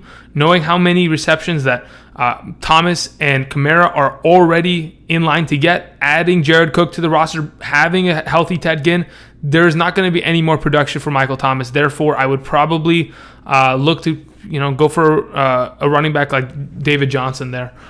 If you need the running back mood. So thank you again for the $5 donation. Hopefully that helps. Thoughts on Cortland Sutton from Denver? I do not trust wide receivers that are associated with Joe Flacco. That being said, wide receiver 3 upside? Not really, though. I think he's a wide receiver 4 this year. Love God, to be honest. Let's see here. Could you break down the tight end position a little bit? Like when you draft Kelsey, when to draft the second-tier tight end, like Henry, Howard, Ertz? If so, should I just wait till the 13th round? Should I wait till the 13th? Is that the 13th round? Is that 13th pick? Okay, so this is what you're asking. You're saying, when should I draft tight ends? Travis Kelce in the second round, Zach Ertz and Kittle in the third, and if they fall to the fourth, you have to grab them. I wouldn't take Jordan or O.J. Howard or Evan Ingram until the 5th or 6th. 7th and 8th round is sitting around Henry and Jared Cook, and then McDonald as the very last one. Am I missing anybody? No, it's 5, it's 8 tight ends. So that's when I would probably take them. NFL team that did not make the playoffs last year that you think is going to make it this year besides the Packers? The Browns. Is that a cop-out, though? The Browns. Yeah, the Browns. I think they'll be good. I mean, that defense looks good. And the offense is going to be great. Do you think Henry would do good this season? No. Sergio, I don't believe so. Derrick Henry, I've mentioned it in videos past, and I'm going to mention it again. The fact of the matter is, Derrick Henry, prior to his insane games, averaged 6 fantasy points per week in half PPR. He had a game in which he scored 4 touchdowns and had 200 rushing yards, and then he had a following week in which he scored somewhere close to 25 fantasy points. So in a matter of 2 weeks, he scored 65 fantasy points. Sure, they gave him the ball more, and that helped his production. But if, in fact, the Tennessee Titans begin to struggle and they have to pass the ball in order to win games because of negative game scripts, Derrick Henry's not going to be involved. Deion Lewis will be, just like he was last year, and Derrick Henry's not going to be what people expect him to be. Sure, we're expecting that guy that we saw at the end of last season, but I don't think that's what we're going to get. So I don't want to trust or touch Derrick Henry.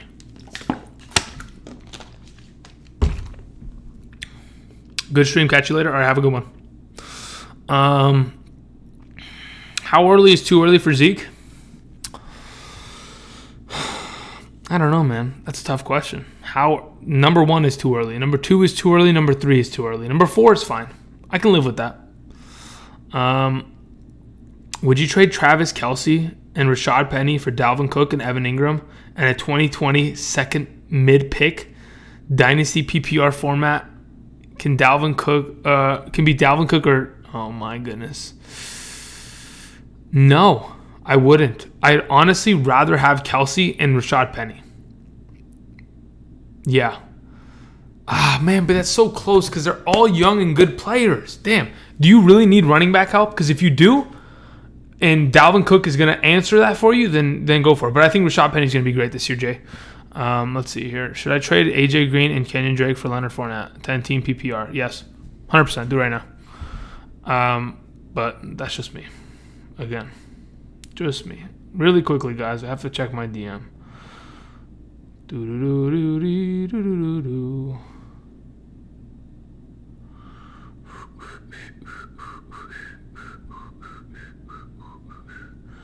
All right, looks like my man. Let's see here. What is this? All right, no problem. All right, Wood D, if you are still in the chat, I'm going to send you the fantasy draft kit because you perfectly guessed the mystery question of the day. So I'm going to do that actually, legitimately right now. So let's go ahead and do this. I know, guys, you're thinking, Andrew, you're going to really do some business while we're streaming? Yes, we've been talking for 3 hours. You guys can wait. And if you haven't hit the like button yet, please do so. It honestly helps a lot. You guys would be surprised how much the metrics on YouTube actually get determined by likes. It's pretty ridiculous. All right, so let me go to my DMs. Let me grab your email, my good sir.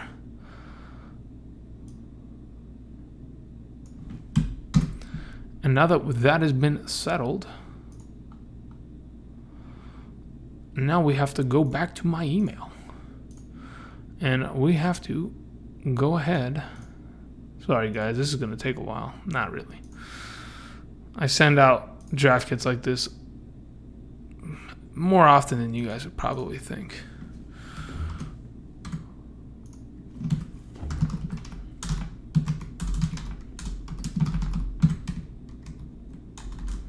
What the heck is that? Whoa. There we go.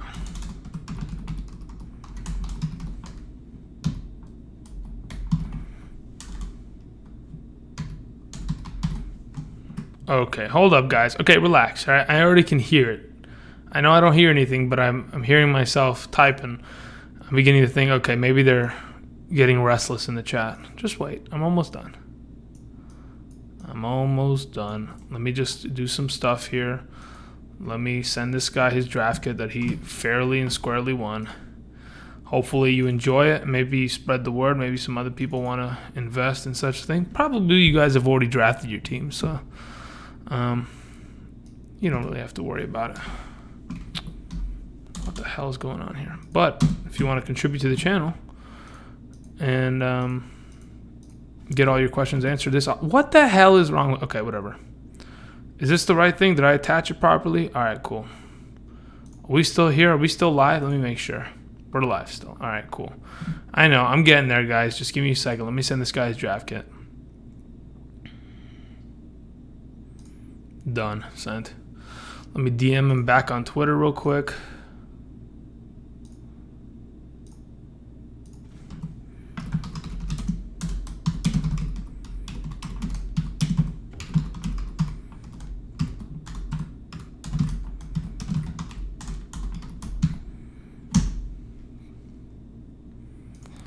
Alrighty, now that that's settled, okay, all right, we're back.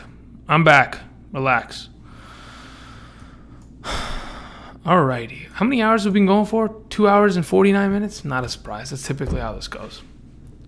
David Montgomery's going to be a beast. Yeah, why not? Let's see here. If Mahomes falls to the 34th pick, do I take him? No, Okay, let me give you guys some insight. In every single Patreon draft that I've done, by the way, if you go over to my Patreon and you commit to the $5 tier,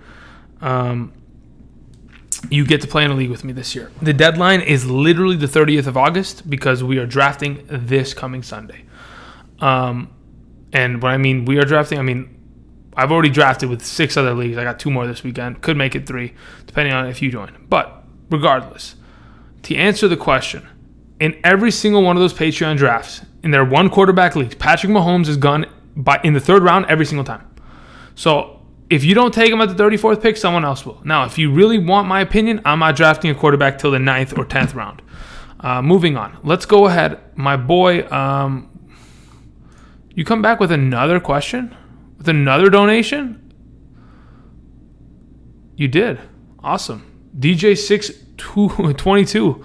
Thank you for the $2 donation. Much appreciated, brother. Says Godwin, Murray, Penny, Samuel, Gordon, flex standard. Okay, so this is your bench, is what you're saying. Oh, wow. Okay, you have Godwin, Murray, Penny. Oh, you're set. You're good. Running back depth is fine.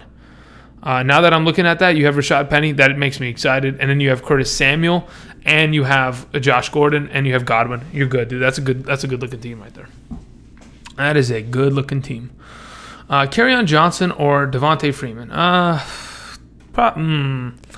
It depends what kind of Devontae Freeman we see this coming season. But if I'm not mistaken, I think I had Kerryon Johnson a tier higher than Devontae Freeman in the other video the other day. So, yeah. Let's see here. What are you saying? Favorite O-line in the NFL? That's a great question. Exotics with the that's a fact. Exotics, thank you for coming out here and asking for 150 likes. That's what I like to see, baby. Good shit. Favorite team? Rams.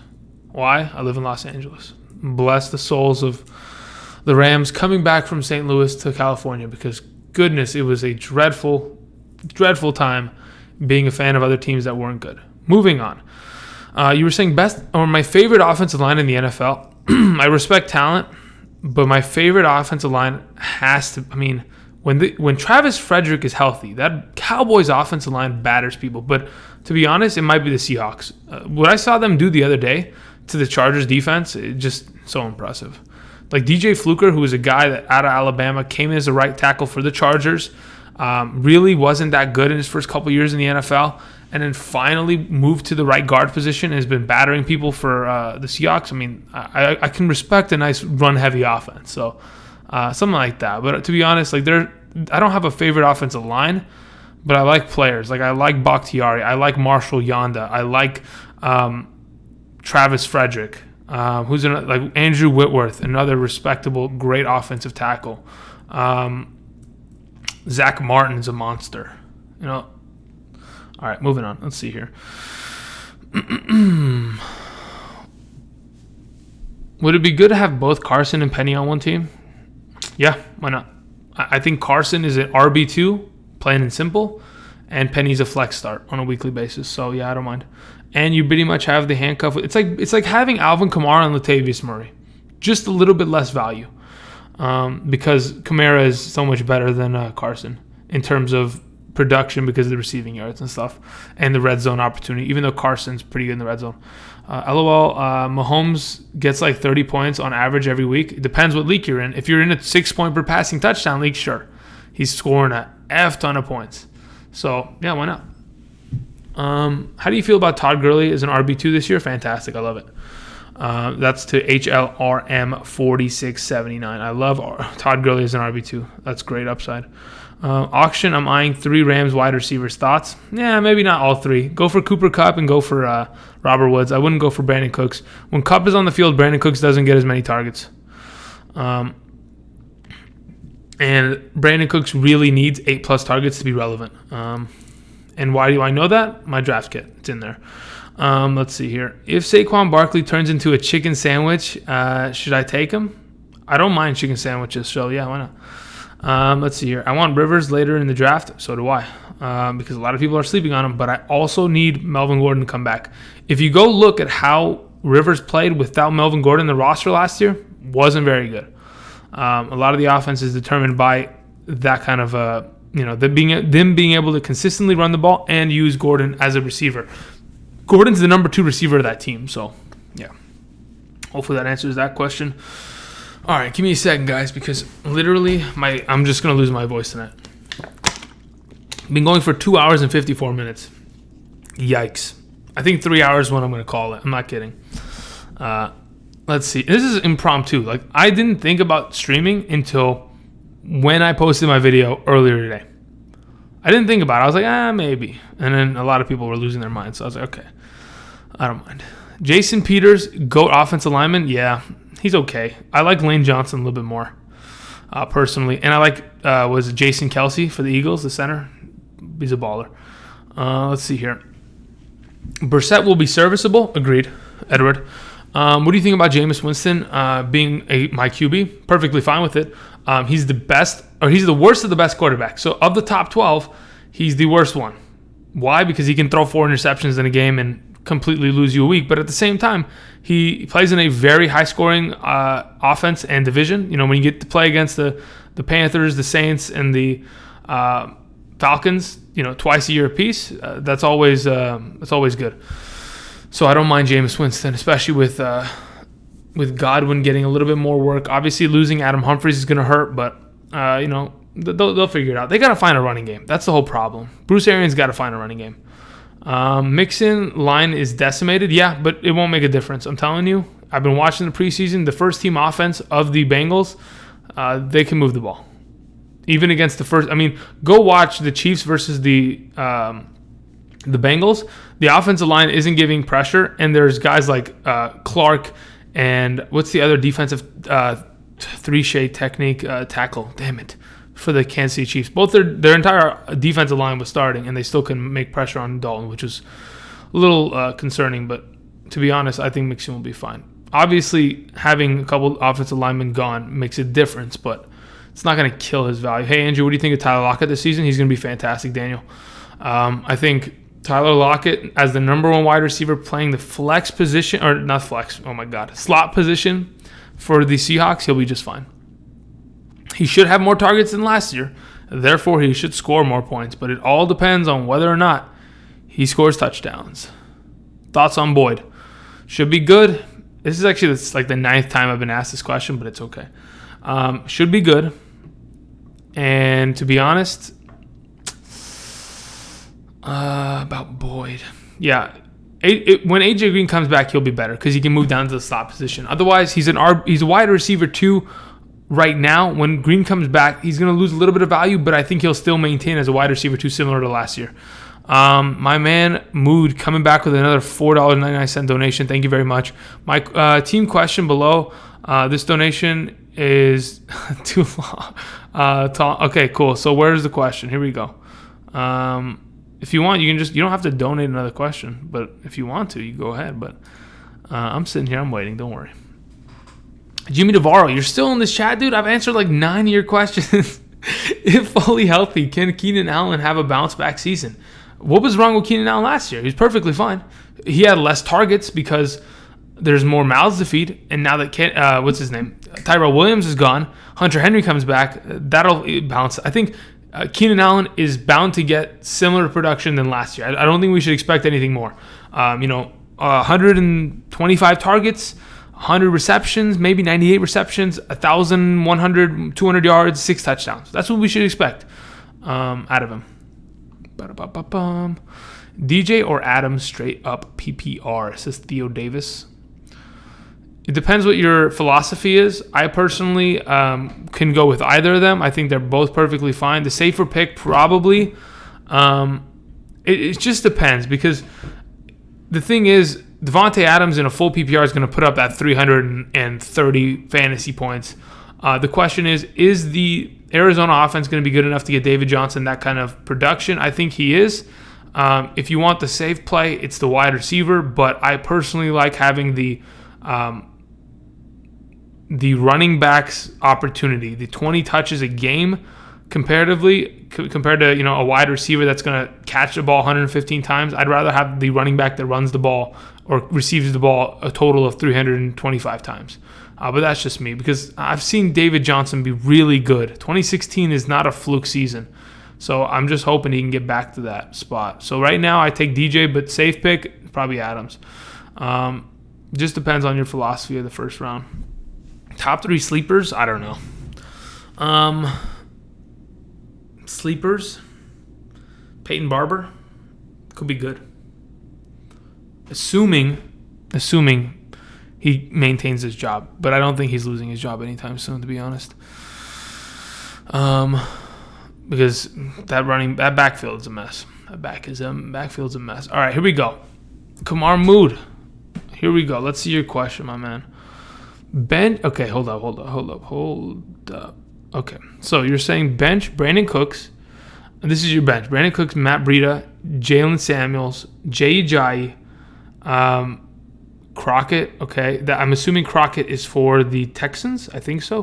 D. Crockett. I think that's what it is. What top wide receiver, lower tier running back should I package to get a solid RB? I like Gurley and David Johnson. Will Jay Ajayi get signed? I don't know if he's gonna get signed. That's a good question, but to be honest, if he hasn't already been signed, the only problem is he's coming off an ACL injury, and the fact that he hasn't gotten more attention is concerning. Maybe he's not as healthy as people presume. But as of right now, you want a higher tier running back. Who should you package? I mean, I don't think you can give up. Okay, let's say, for example, you go and give somebody Matt Breida and Brandon Cooks. They're not giving you David Johnson. They're not going to do that. So you have to be willing to give one of your starters. Now, let me scroll up. Maybe you did mention your starters. No, you didn't mention your starters. So maybe you did in a prior message. I mean, you were saying, I need an RB. I'm willing to trade Michael Thomas and Matt Breida for Gurley and Johnson. I said you can do that. Yeah, you can do that. But you should probably go try. See if you can trade Brandon Cooks. And maybe Breida, or a combination of maybe some other running back or wide receiver. See how it goes. Let's see here. Any teams you want no part of? The Redskins, most likely. I like Darius Geis, but I don't want any part of it. I think there's a higher likelihood of Darius Geis burning you than helping your team. But at his current ADP, I don't mind him because he's going to be sitting on my bench anyway. Any team? Okay, yeah, so that's that. Moving on. Thank you. No problem, Theo Davis. Whew, man. I'm heading out. All right, RX. Have a good one, man. What else we got here? My team is above my question. All right. I'm scrolling.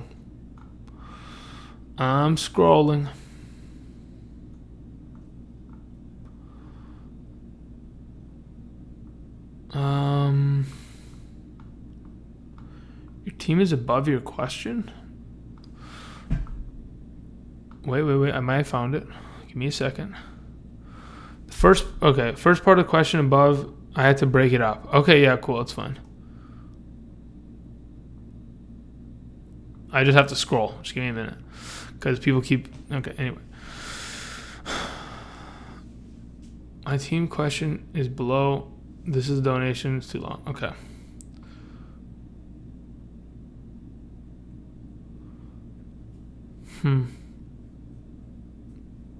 So probably having Jay Ajayi on your bench, Kamar, is just... I don't even know that's how you pronounce your name. I'm assuming it is.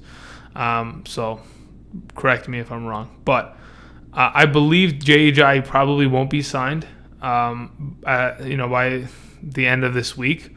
The whole thing is there are so many more talented running backs in the National Football League that are going to get cut, like guys like Josh Adams, potentially Wendell Smallwood. There's trade talks going around the National Football League. There's always a potential of Kenyan Drake being traded for Clowney. So I think that's your insurance policy hope that Jay Ajayi can eventually get something there. But when we're trying to find you a running back like that, it's going to be tough unless you're willing to give up a lot of value. I'm trying to find... Okay. I'm almost convinced that... Okay, hold on. Give me a second here. Because you had originally sent me saying, need an RB.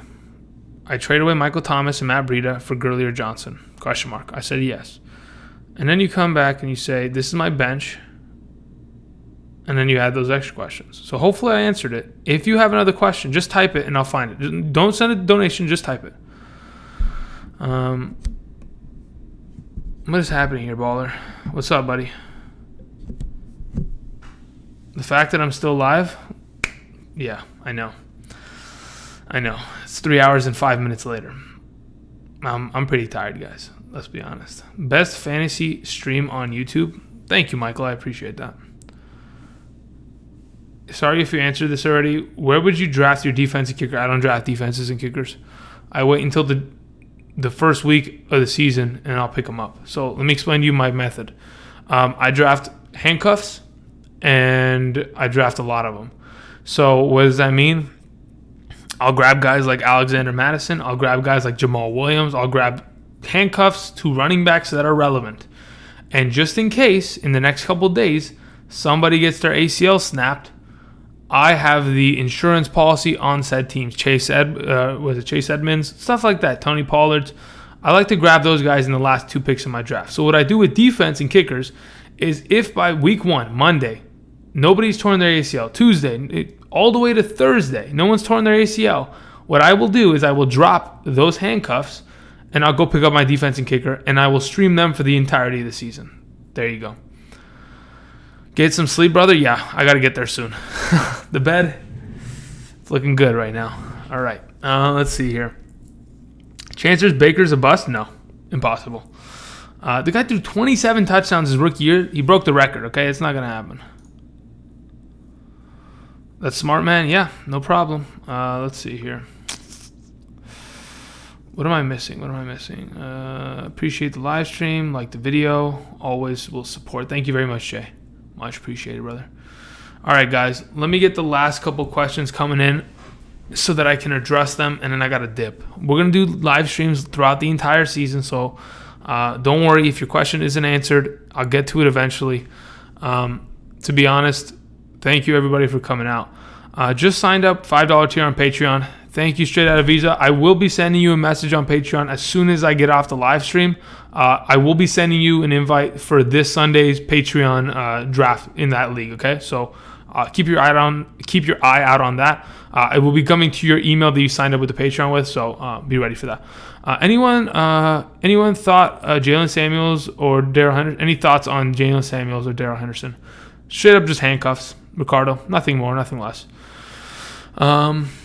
Lockett or Carson? I'd rather have Carson. I like running backs more than I like receivers, but I think Tyler Lockett, very volatile. The guy caught 2 passes for 70 yards and a touchdown. That is very risky. I don't like that. I'd rather have a running back that touches the ball 20 times, has 20 rushes for 84 yards and a touchdown, rather than 2 catches for 70 and a touchdown. You get what I'm saying. T.Y., cry face, is now a throwaway? No. He's not a throwaway. Baller, I'm telling you, he's not a throwaway. He's a lower-end wide receiver 2. He shouldn't be your number 1 wide receiver, even though you may have drafted him as such, unfortunately. But to be honest, if it's me, I want to go to T.Y. Hilton owners, and I want to coerce them into giving me T.Y. Hilton for a pretty good discount, because I think he's a guy that we can target and take away from guys that are really low on them. My man Just Law sent $1 donation. Thank you very much, sir. Much appreciated. Thank you very much. You didn't put a message, unfortunately, but if you have any questions, let me. Oh, you do have a question. It's right there. Thank you very much. So you're saying, here we go. Let me scroll up. Just Law, you're spamming some. Okay, here we go. Your first match is A1 stream. Thank you very much. LOL defense. Yep. Let's see here. Where is your question? Pick 5 in keeper PPR. All right, send me the message. Sorry, didn't attach with Dono. LOL. End is Julio or Beckham. Ending first round. Hold up, but I thought you said you were gonna tell me keepers. Pick 5 in keeper PPR. Where's the names? Let's go. Come on, Justin Law. Let's go. Send me the names. While we're doing that, I'll wait. Carson or Aaron Jones? Yikes. Probably Carson. But to be honest, the only problem is Aaron Jones is going to get more work in the passing game, without a doubt. And that is why Aaron Jones sees a higher ranking as of right now. That's the only reason why. Let's see here. Chris Carson is going to touch the ball way too many times a game. The only issue is injuries, stuff like that. Let's see here. Thoughts on Fournette this year? Yeah. I would go ahead and I would tell you that if you're subscribed to the channel already, I need you to go to the videos that I've put up. I have a whole video dedicated to Leonard Fournette. 20-minute statistical breakdown, how I think he's going to pan out this year. Go check that out. Much appreciated. Thanks for the stream. No problem, Daniel. Have a good one. Oh, my goodness, guys. Oh, I'm tired. 3 hours and 10 minutes. My voice is shot. And it is what it is.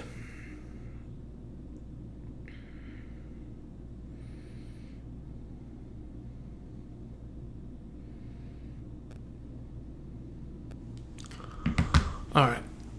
Aaron Jones or Fournette? Probably Aaron Jones. No, man, they're so close. Honestly, I think in my rankings, they're almost right back to back. So it really doesn't matter, just on your preference. I think he means at pick number 5. Thank you very much, Hazelnut. Okay, so you're saying at pick number 5, Julio or Beckham ending of first round PPR. I'd rather have Julio Jones, Justin Law. Okay? Does Melvin play a game before week 8? Zeke at 4? Question mark. Okay, Justin Law, thank you for the $2 donation. Does Melvin... Give me a second.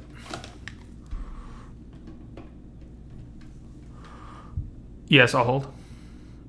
No, okay. This skit was already done. I'm not doing it again. The whole point of the skit was, I don't know if Melvin Gordon's going to play. The Chargers don't know. He doesn't know. Only time will tell. If you're having me guess, I think Zeke is going to play this season, starting week 1. And I think Melvin Gordon might take some time. I think maybe 2 weeks. Maybe they lose the first week against the Colts, and then they're like, all right, we got to pay this man. But, to be honest, Austin Eckler and Justin Jackson aren't too much of a downgrade comparatively. So, not to be, I wouldn't say that it's out of the realm of possibility that they stick without Melvin Gordon for a good amount of time. My phone went off and I started to get some problems in my ears there. Hold up. Let's see here. But anyway, Justin Law. Julio over Odell. Thank you. All right. Tyler Eifert this year? Yeah or nay? No. Hot Dog Bacon 24. Hot Dog Bacon 24. CJ Uzama. I don't think Tyler Eifert's doing anything. The guy has never played a full season. Unfortunately, he's a very talented tight end, but just can't ever stay healthy. Do you think Devontae Freeman has RB1 upside? No. I think he's good, and there's a upside. I think there's so many good running backs that there's no way he does or ends up in the top 12, but there's a chance. The chance of Devontae Freeman becoming an RB1 is 100% revolving around the idea that the guy catches the ball 60 times this year. 100% capable of doing so. Hopefully he does it. But he has to catch the ball 60 times, 400 receiving yards, 3 or 4 receiving touchdowns, and then he can go to that next level into the run, the RB1 conversation.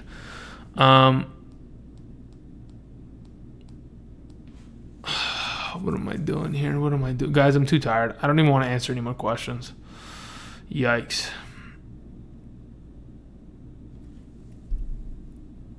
My God. Rank Mixon, Connor, and Chubb, and Cook. Dislike kiddo? Go buy my draft kit because you'll get that answer. If you just told me like one or the other, sure. But if I have to rank them, I don't want to do it. I'm too lazy right now.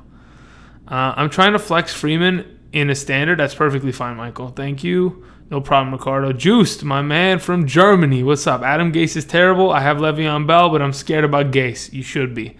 He should be the nightmare that when you go to sleep bothers you every night, to be honest. Okay, really quickly. Let's go check a couple things. All right, guys. I'm done. I'm pooped. This has been an extremely fun stream. Thank you, all of you, for joining me. It's been extremely enjoyable. We were able to get to 157 likes, which is fantastic. 4 dislikes, but it happens. Thank you again, guys. Much appreciated. Bell will be a beast. I don't trust the game plan, but yeah, it happens. I'll hit your Patreon tomorrow. Thank you very much, Michael. Thank you guys very much. If I didn't get to your question, I am extremely sorry. David Waters, love the show. Thank you very much, man. If I didn't get to your question, I'm super sorry. Honestly, it's the mathematical equation in which you could have put the question in here multiple times and I had not seen it. It's impossible. But I will tell you, there will be more live streams. I got to go rest my throat because, to be honest, I probably need some lozenges because I'm really fucked up. Talking for 3 hours straight, I don't know how people do it. I legitimately don't get how they do it. So thank you guys. This was fun. All right, guys. Until next time, much appreciated. We'll have a video in the next coming days. What is this? So I joined my family's. Julio Jones in the first 2 rounds. I don't know how. Carlos Gonzalez, you're a lucky man. All right, guys. Thank you, everybody. And until next time, I'll see you guys. Peace. Have a good night.